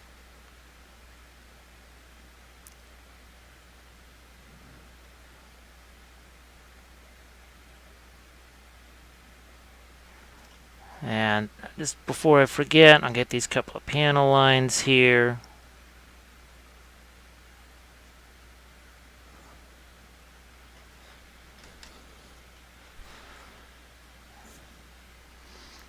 Get the rest of this frame around the lights. It was easier to paint the darker stuff over the top of it than it was to paint the lighter stuff underneath it, in between all those areas.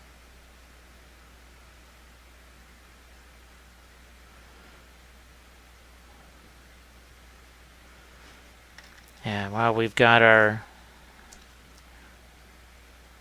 orange here, we can put some of that onto these. So now that has a whole different look to it. Let's maybe get some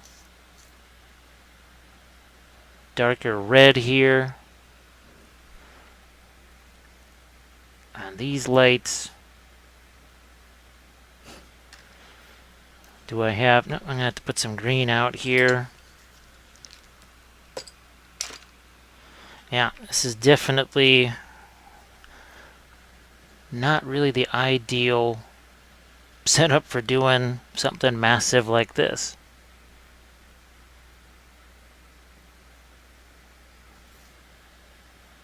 A little more of the yellow.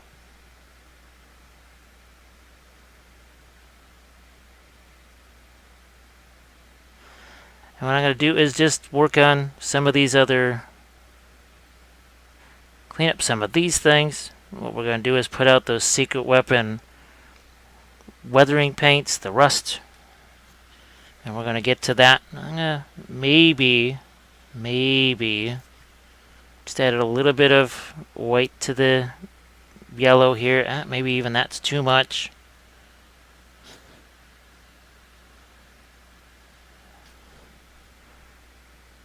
That's a little better.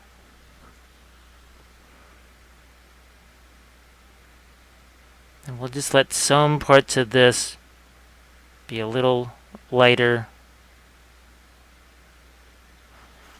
Not so sure I want to do too much on the roof with the lighter colors like that. Maybe over here, away from the reflected light.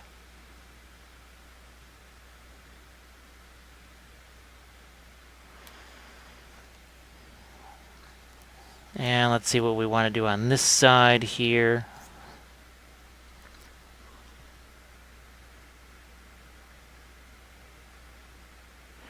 Alright. So I will be back then. We're going to add rust, much more to this than, say, the interior. So we're going to start with this exterior first. So we'll be right back with that.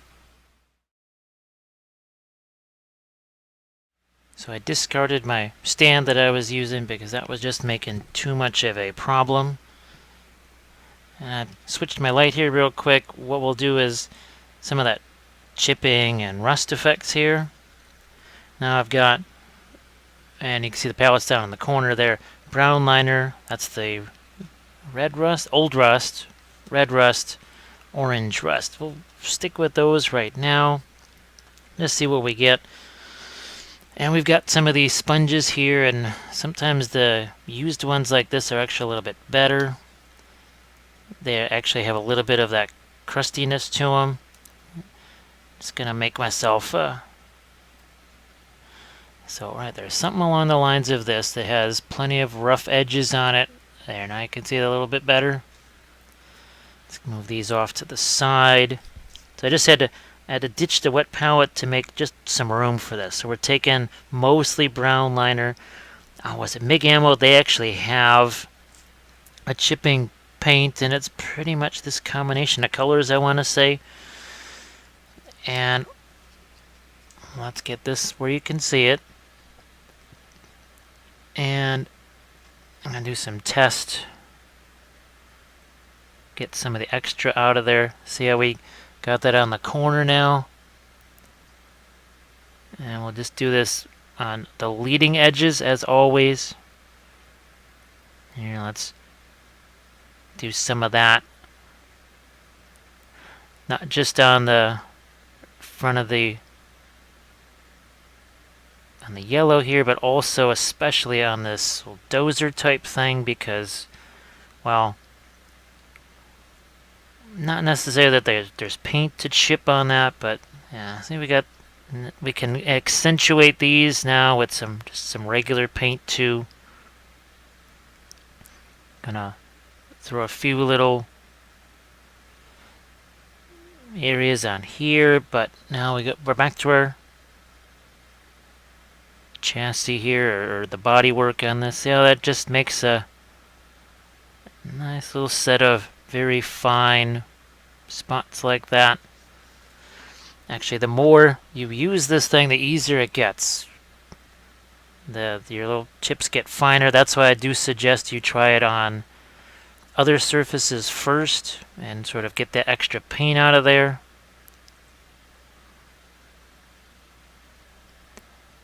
And I guess the key is also don't go too crazy with it.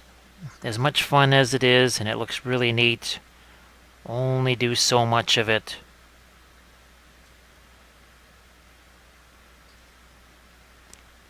Trying to think, okay, what areas would it chip the most? Obviously, I gotta try doing some orc stuff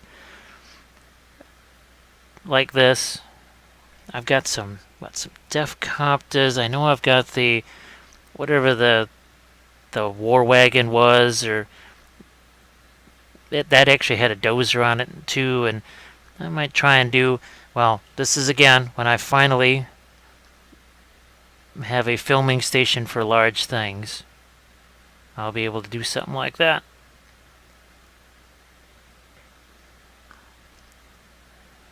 So this is another reason why I just wasn't worried. And if you do these really fine things, it's less about the chipping and more just about the paint wearing away. The finer you can make these. See, like that around there, it's not so much the chipping there. Yeah, we could put scratches on there too. And because we're using a combination of the brown liner and the secret weapon paints, it's that much more matte. Doesn't have any kind of glossiness to it whatsoever, which is really handy.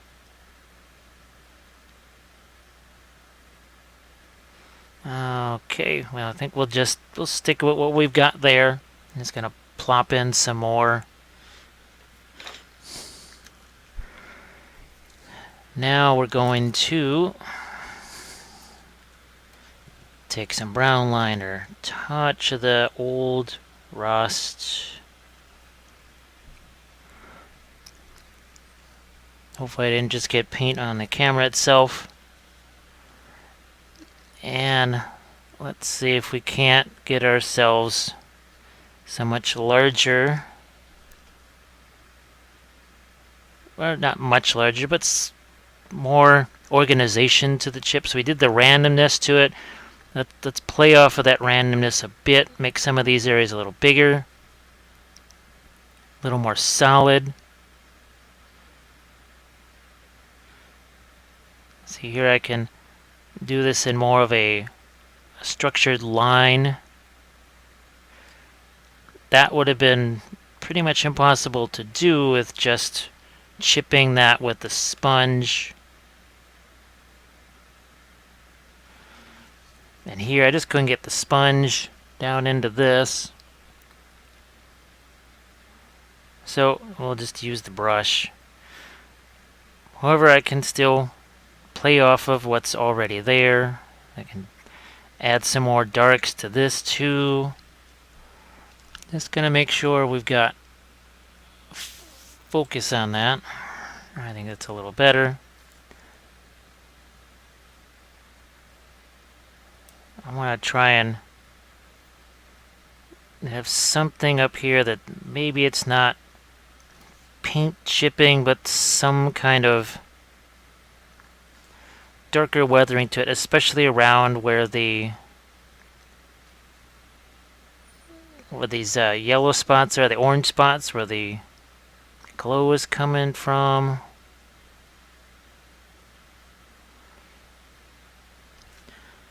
Now let's start to think about stuff like the red rust here. Nope, sorry, that's still old rust. That's not red rust. I'm not sure why I keep thinking it's that. But remember, all of the secret weapon stuff, it really likes to be used in this watercolor fashion. So that's why I needed a little bit bigger area too. And with the wet palette, it's kind of hard to do the watercolor. That's a new one right there. The watercolor-like effects. Well, because you already got so much water on the palette. So let's develop some streaks out of this here.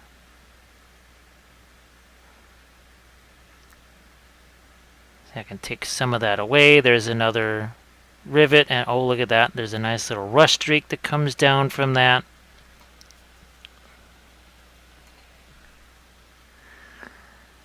These metal plates.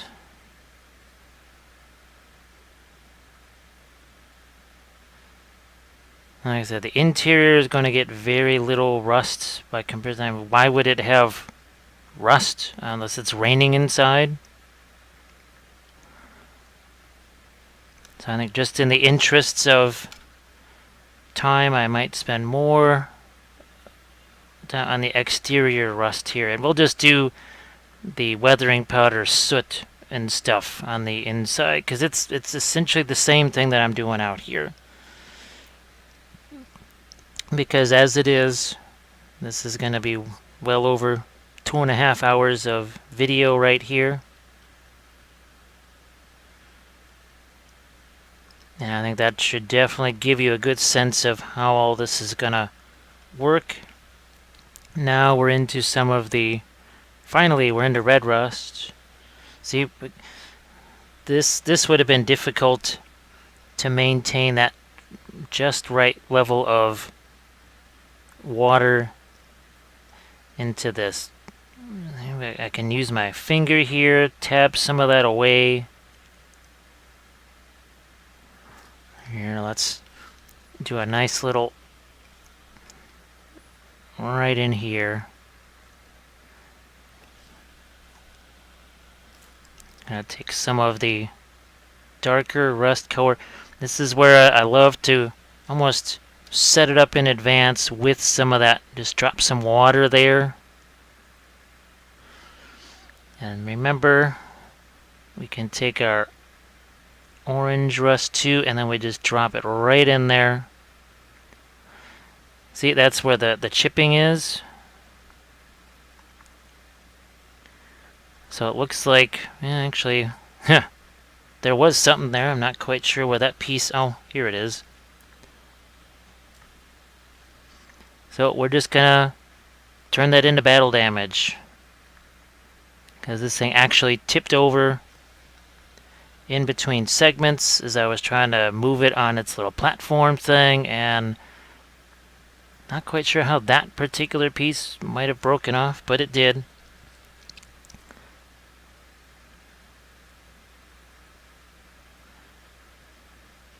So we're going to see how we just add a little bit of that yellow rust to that. Here we have sort of a combination of the two.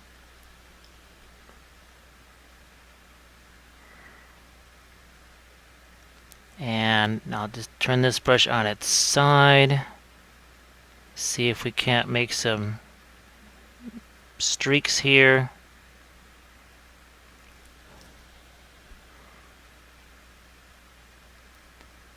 Certainly emerging from this. I can also take my larger brushes for this.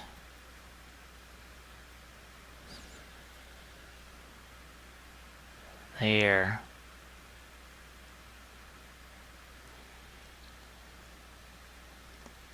And this is definitely where, when you have the lighter paint like this, or the lighter color, you can really play off of it very nicely with those streaks. For whatever reason, just seems to come alive more on the lighter paint. Or lighter underlying colors, I guess we should say that maybe. So over here, we'll start once again with our old rust.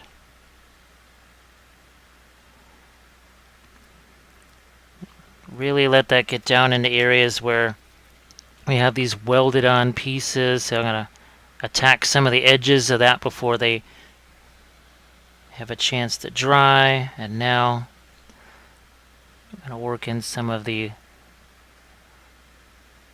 lighter rust colors. Always have a second brush on hand to be able to manipulate it a little more. And I think this is probably the clearest example of why I didn't fret over the fact that the yellow here was not super smooth, because I pretty much knew this was coming.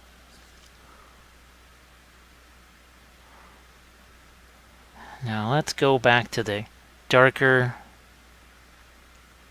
I'm just going to do some of this, and then almost as if it was more of an oil paint. We're going to take that and we're just going to use the brush, manipulate it, pull that down.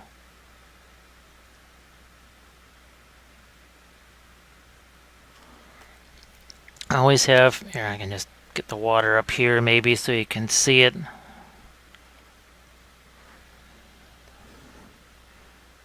We'll just again drop some of the lighter rust color straight into that wet area and then manipulate it.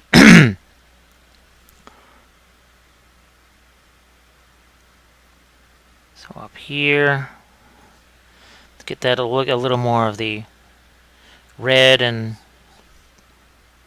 or the old rust and brown liner mixed together.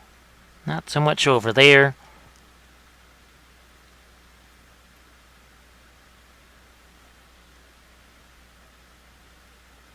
We need to, I'm just going to almost do like a little bit of a stain right here on this panel. I think we wipe it away here, and it's like the rust is just sort of collected down there.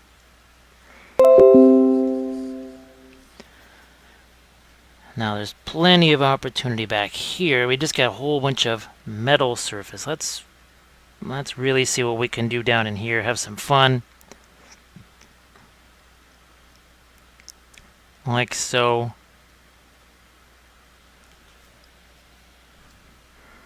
Yeah, got to think, where does that water collect? It certainly collects down in here.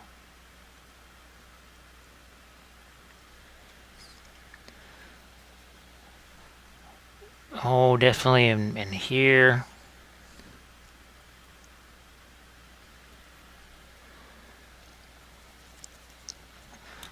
Let's get some. This is more almost like a dirt color right here.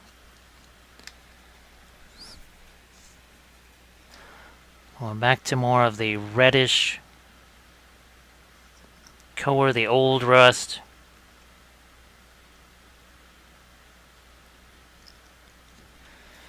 Let's get a little bit more of the red rust out. Not a lot.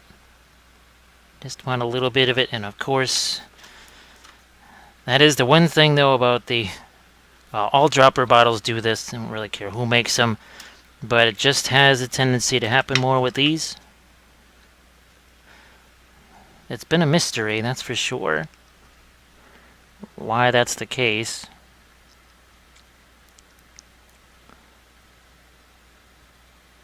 There, just really gonna go heavy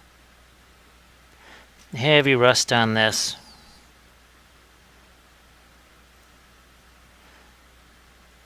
Because I used to, with the deck plating like this, I go crazy shading every last little one of these raised surfaces like that, only to realize, well, yeah, I either covered it up with rust, or it was so obscured by the rust anyway, or powders or whatever.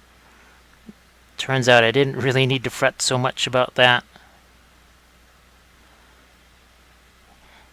And look at this, see, we've got the light rust now.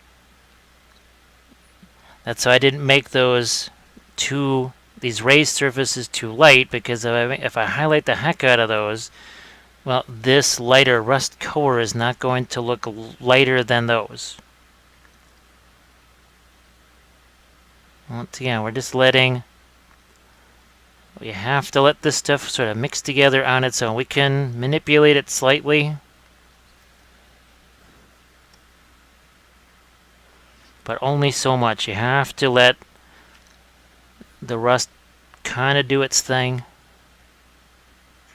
And I know that's difficult for people to do. Now let's get a little bit of our lighter rust onto this.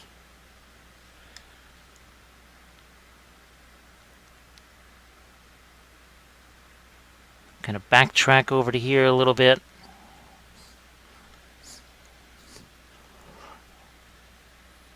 Yeah.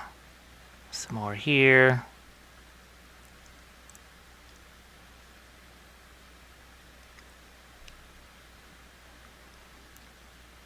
And remember all that sort of stippling that we did there with our metal colors? Well, that's yielding definitely some nice results here. I can go back in, add even more solidified rust color there. Trying to think, okay, where's water gonna... There's a streak here, where is it coming from? Well, there's all of this kind of confluence of the areas here, boom. That's what leads to a rust streak over there.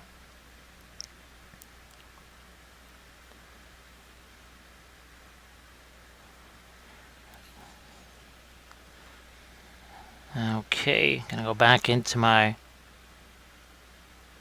red rust here and old rust. Now I'm actually gonna take my sponge and just push that around.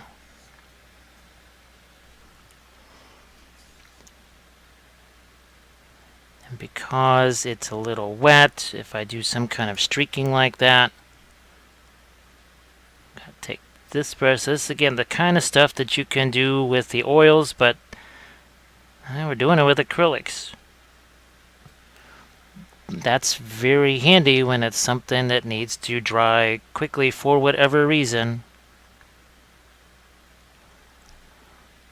Now, I suppose the difference is it's more of a one-shot sort of thing because it's sort of there.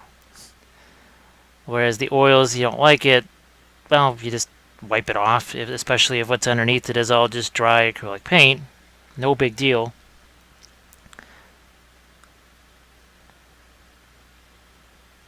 Okay, what else do we... Let's just get going back to some of the old rust.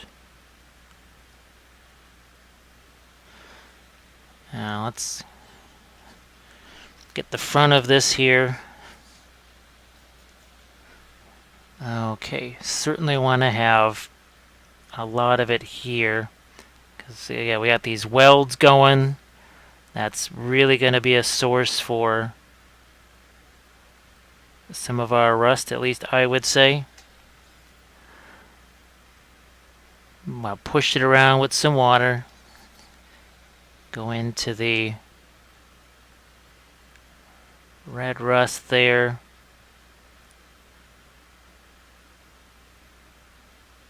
See how that just it mixes all on its own. I just love how it does that.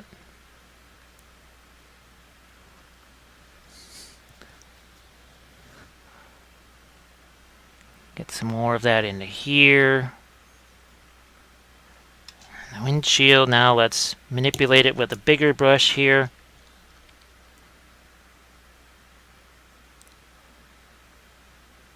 And we can push it around.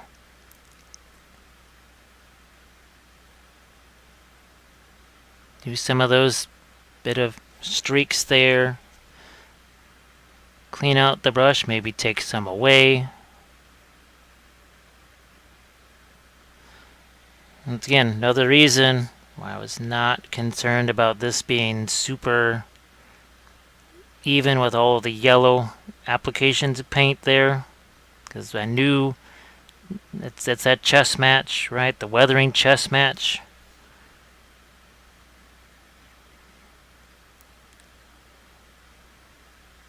And I'm also thinking, what's after this? Well, we have dust, soot, dirt. We have a bunch of other things that are yet to come after this. Have to think about all of that stuff. As I add all of these effects, got to think about the effects that are coming next.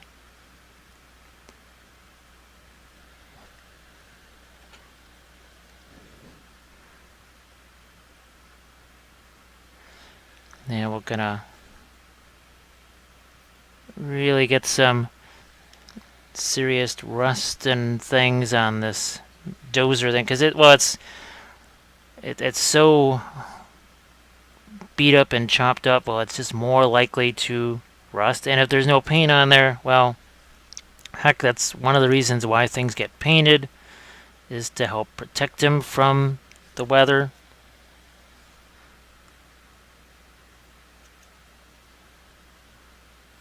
All right. So what I'm going to do is just finish off the rest of these rust effects here. I can only do so much here because, well, I'm holding it in my hand, and the place where my fingers are is where the next rust effect needs to go, and obviously this stuff is still wet. So what we'll do is we'll come back next with the weathering segment, or the weathering powder segment, sorry. And that'll pretty much wrap things up. And you're just going to get some of this, some of the orange right into there.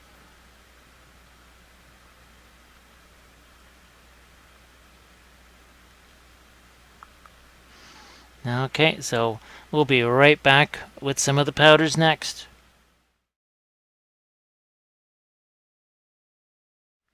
Let's get started with the interior here, and we're going to focus a lot on soot and dust. So we've got some secret weapon pigments here. We've got our ancient earth back. That's kind of our light color here. We have obviously more of a dirt / dust color here. But we also have the soil color here, and now some soot black. Makes sense. Got a couple of different brushes here. I'm actually going to start with some of just the dust in a few places. And we'll just kind of get this down into our crevices here. It makes sense that if somebody is going to drive the vehicle, they're probably going to be a little bit dusty, and they're going to bring that dust in to the vehicle. We'll just continue some of that dust over here. Like I said, I think I'm going to maybe go with a bit more of the watery dust, maybe inside the tires, so that means it'll probably break out some rubbing alcohol, potentially. Okay. Oh, yeah, now that we're going to go now, we're going to switch to the soot. You can see the difference that starts to make here. I could take black paint, but it's not quite the same. We are quite literally sort of replicating coal dust here. Look at that. That's why I wanted the container here to be a little bit lighter, so it shows some of this. And now let's spill some of this over the edge here. Over this way, we'll go with some dust. Maybe here on the these little, well, I'm just going to call them generators here. Back to some soot over here, but now I've got something that's a little bit more of a rust color, but it's not quite so blatant, I guess, rust as maybe the other stuff. So it's much softer. On the exterior, it really was just heavily rusted. This is a little bit different. Yeah, it's alright, it goes off screen or whatever. It's really hard to keep track of everything when it's this big. And you can see there's none of this is terribly complex, is it? We'd think we're going to shovel some coal here, so we're going to stack up some of our black powder, or soot powder, whatever you want to call it. Now, Secret Weapon also makes a really interesting metallic black powder, and that could be really fun, especially for something like, say, this surface. It might give it a hint of metallicness, but also darken it down a bit. See, look at how it gives us some softer rust effects, and so it just sort of naturally works its way around surface there. Now, if I wanted to, I could do the pigment fit. Oh, that's what we'll do. Yeah, we didn't do this the last time, so this is a perfect opportunity to give you a little glance on how the Pigment Fixer works. Now, I may have to hunt that down. It only just kind of popped into my head right now. Here, let's get a little more of the, I'm going to go with some of the rust and dust colored. Might even go with some of the, a little touch of the lighter dust in here.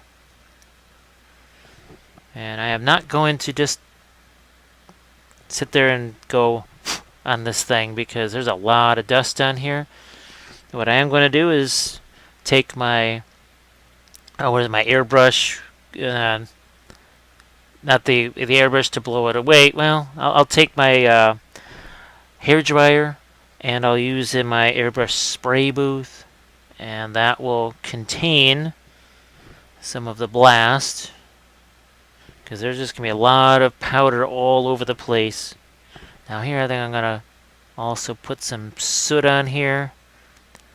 So that would just be really hard to do with just paint. I will maybe wipe some of it away.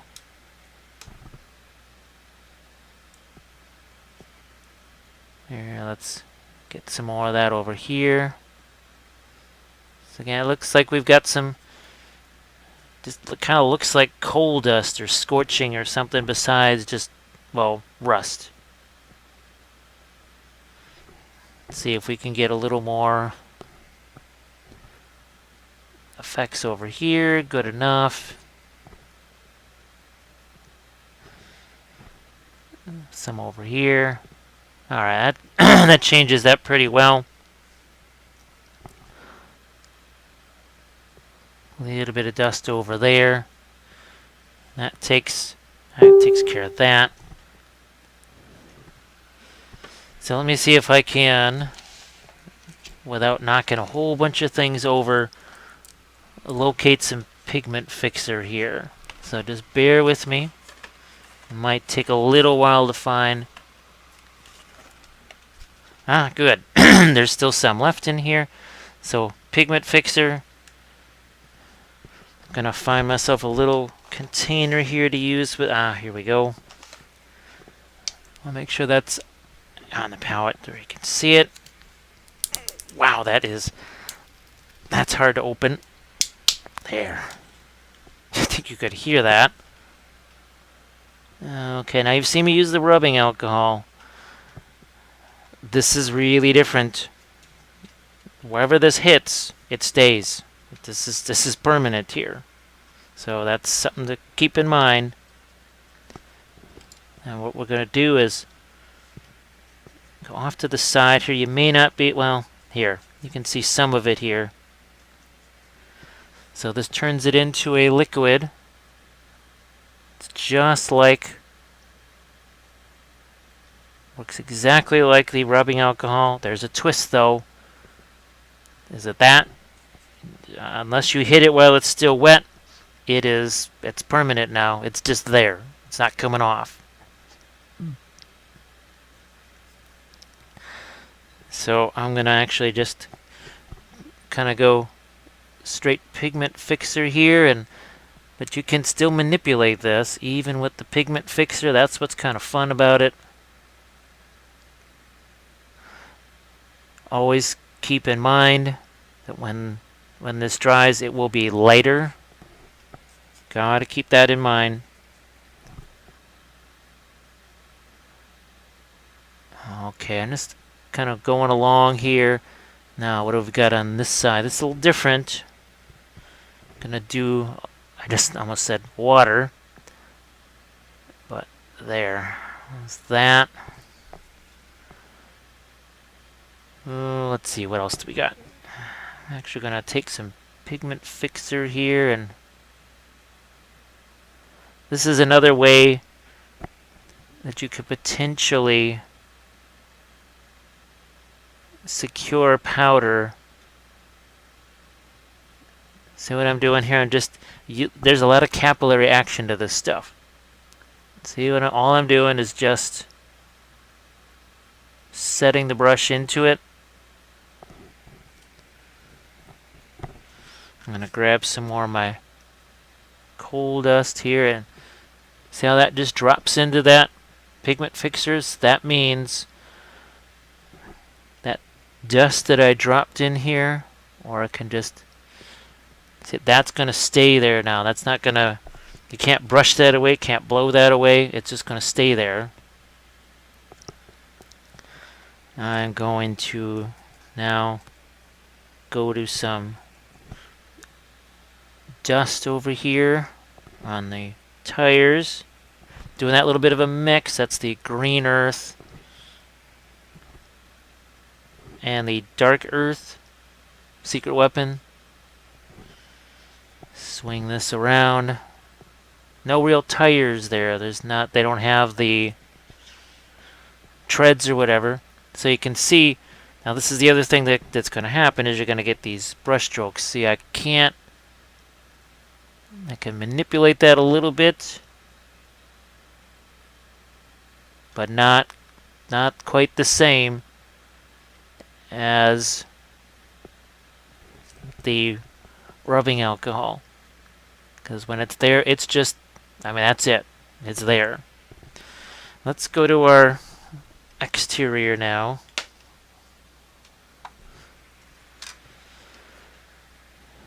Okay. Gonna go more towards a little bit of dust here. Oh, what else? We've got so many rough surfaces on this. Ironically, the interior had all the smooth surfaces.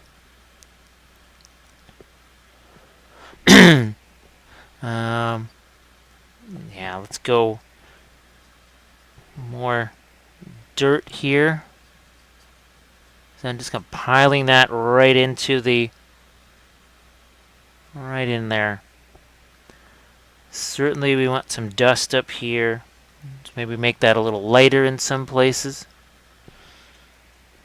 Let's definitely get a bunch of dust on this. Makes sense that dirt and dust would sort of congregate up there. Going back to my coal dust. Boom, right there. And I don't mind if some of that gets elsewhere because it's all in the vicinity. And there's a big old barrel of coal sitting here, so I think everything around it should probably be affected by that. Including our yellow here. See how it kind of stains that real nice?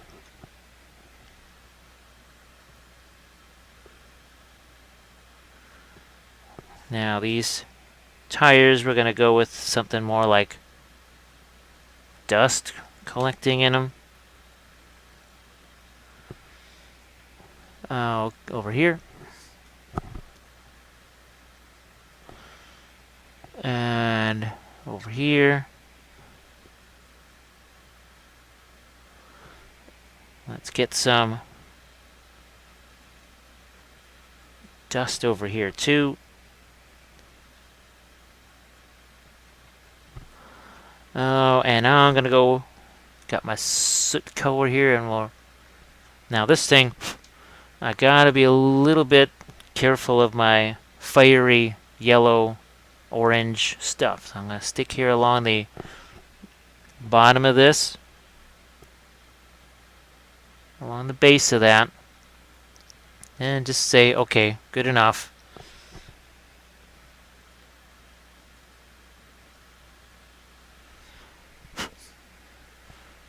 Now, where else?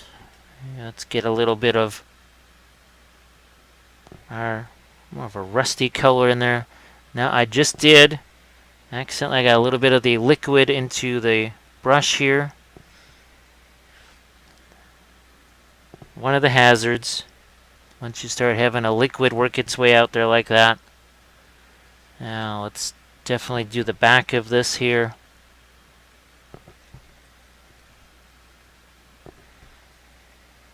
Not only this, but let's get some. Let's go back to our dust color here, especially along the bottom half. Right there.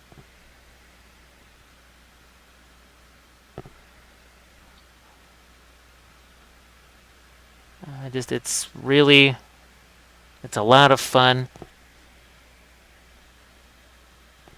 I look forward to going back to some World War II vehicles again. It's been a while. There was so many other things going on that I had to get to. So I really look forward to the return of all the bolt action vehicles and being able to do desert weathering. You know, here I'm kind of held to a certain type of look. Whereas with the bolt action stuff, I could do whatever I can do winter stuff, desert stuff, jungle, the foliage camo. I can do so much more with that.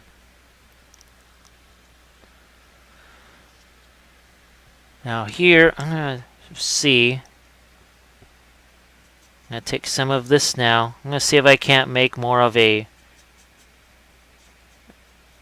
pile of it here. So we got more of a liquid going, but see how there's kind of a pile on the end of that? And the idea is to just sort of plop that into there, right into this. So it's a big old kind of a glob there.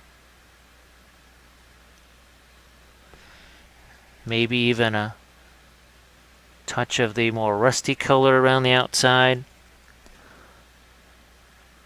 And maybe just do a little bit of this, little capillary type thing here.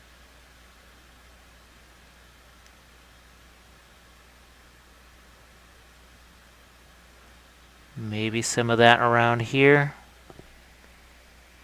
So it's really just liquid tinted with weathering powders.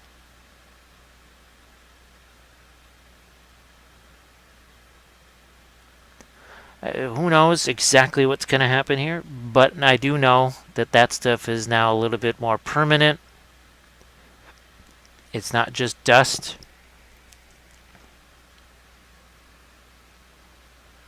I don't need to hit those parts with, say, the spray fixer. Like here, I wanted that to be a little bit more on the reddish side, so that'll really pile up some nice rust there. What this does too is it layers our effects. It's just like I'm painting now. And doesn't this seem a lot like what I was doing with the acrylic paints?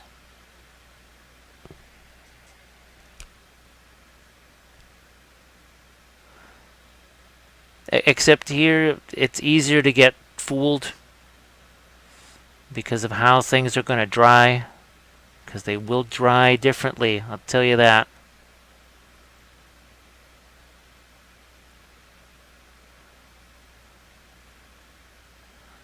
Let's see, I'll turn this around to a side so you can see how that starts to change its color there.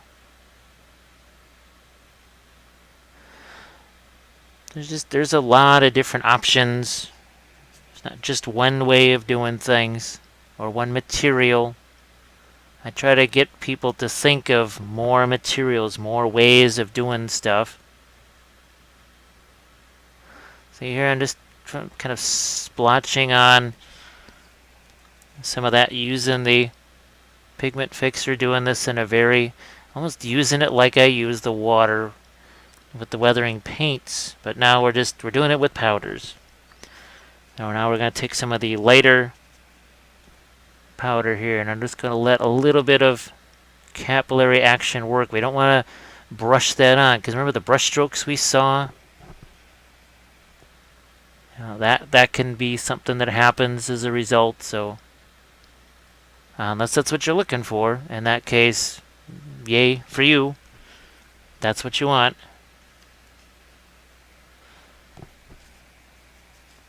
Here, let's take a little bit of this, and I'm going to pile some of the powder on top of the fixer there.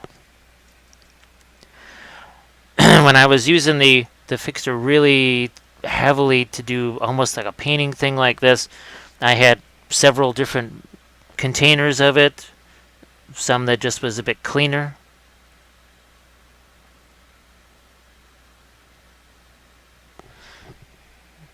See, I can just take some of that. Look at what that's doing right there. So see, you can paint with this stuff too. This is what I didn't get to show you in the last one, and I'm really glad that this gave me the opportunity to show you that.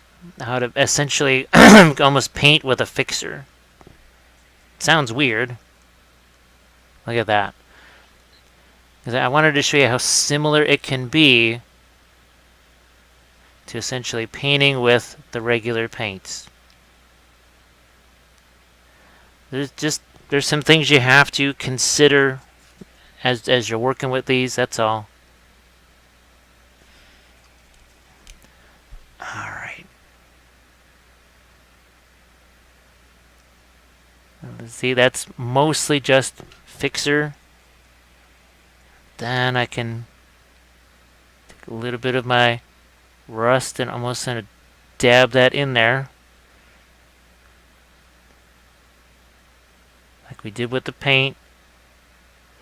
And then hopefully it sort of spreads out relatively evenly. See, look at the capillary action that has around the little bolts and stuff. Now there's much lighter rust colors.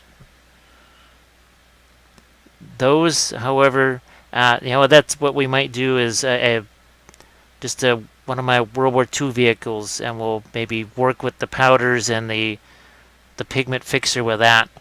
That might be a better idea, I think, because I just have more control over what the final result is supposed to be. Yeah, look at that. Very fun. See how that I knew that this stuff was, look at this. I've got myself a nice, slightly different texture on here now. Let me see, I'll see if I can find one more lighter rust. There's a terracotta. There's this rust brown. Let's see how much lighter. Oh, that's lighter. Okay. Wow. Is there? Well, you can see it.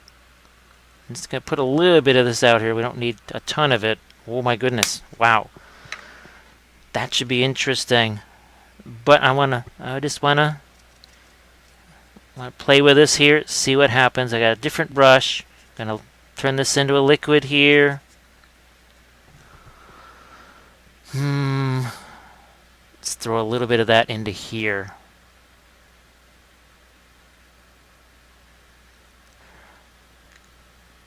And you notice I'm working in the area that's already wet here.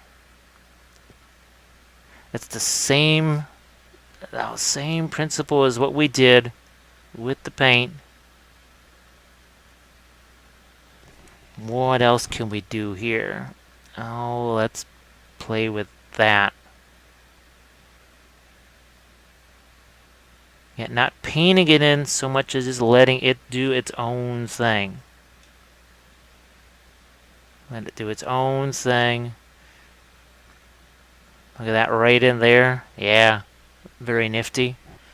Again, I can't see too well what's on the screen. I'm pretty much blocked by monitor, or by the monitor is blocked by all of the lights in camera because it's all in a weird different position. Now I did want to get, so first we're gonna get some liquid out here.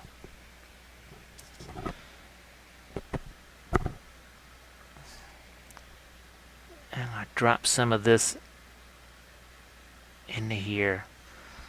So see how that really changes the look of that shield there? That's very fun. I'm gonna let that just soak in. Look at the way that soaks in. Okay, we got our liquid in there. Get a little bit of our rest here, but if that's feel like it's going to be too much, I take some of it away before it has a chance to settle in there. I can see how that dried here. This is nifty. Yeah, look at, can manipulate that while it's still wet. You can manipulate it. But once that's dry, well, that's the whole fixer part of it. Yeah. This is another area where I wanted to get some of my lighter rust. Alright, that is, I think we'll call it a day here because, like I said, this is getting to be a very long video. I do want to appreciate everybody that supports this. The Patreon page, even the YouTube channel. It means a lot. You know, if you can drop a like on this or whatever, that is really handy. And as I said, it's a good idea to subscribe and hit the notifications bell because you never quite know what interesting thing might just be popping up. There's a lot of new things that are on the way here. Alright, we'll call that good for now. Just gonna drop a few little hints of my red rust there and we are good to go. Almost looks like it was done with oils, doesn't it? Alright. So thanks again, guys. I will catch you on the workbench session. I'll try and get you some gallery type photos of this at the end of the video here. That's going to be coming up in just a few seconds. So thanks again, everybody, and I will catch you on the next episode.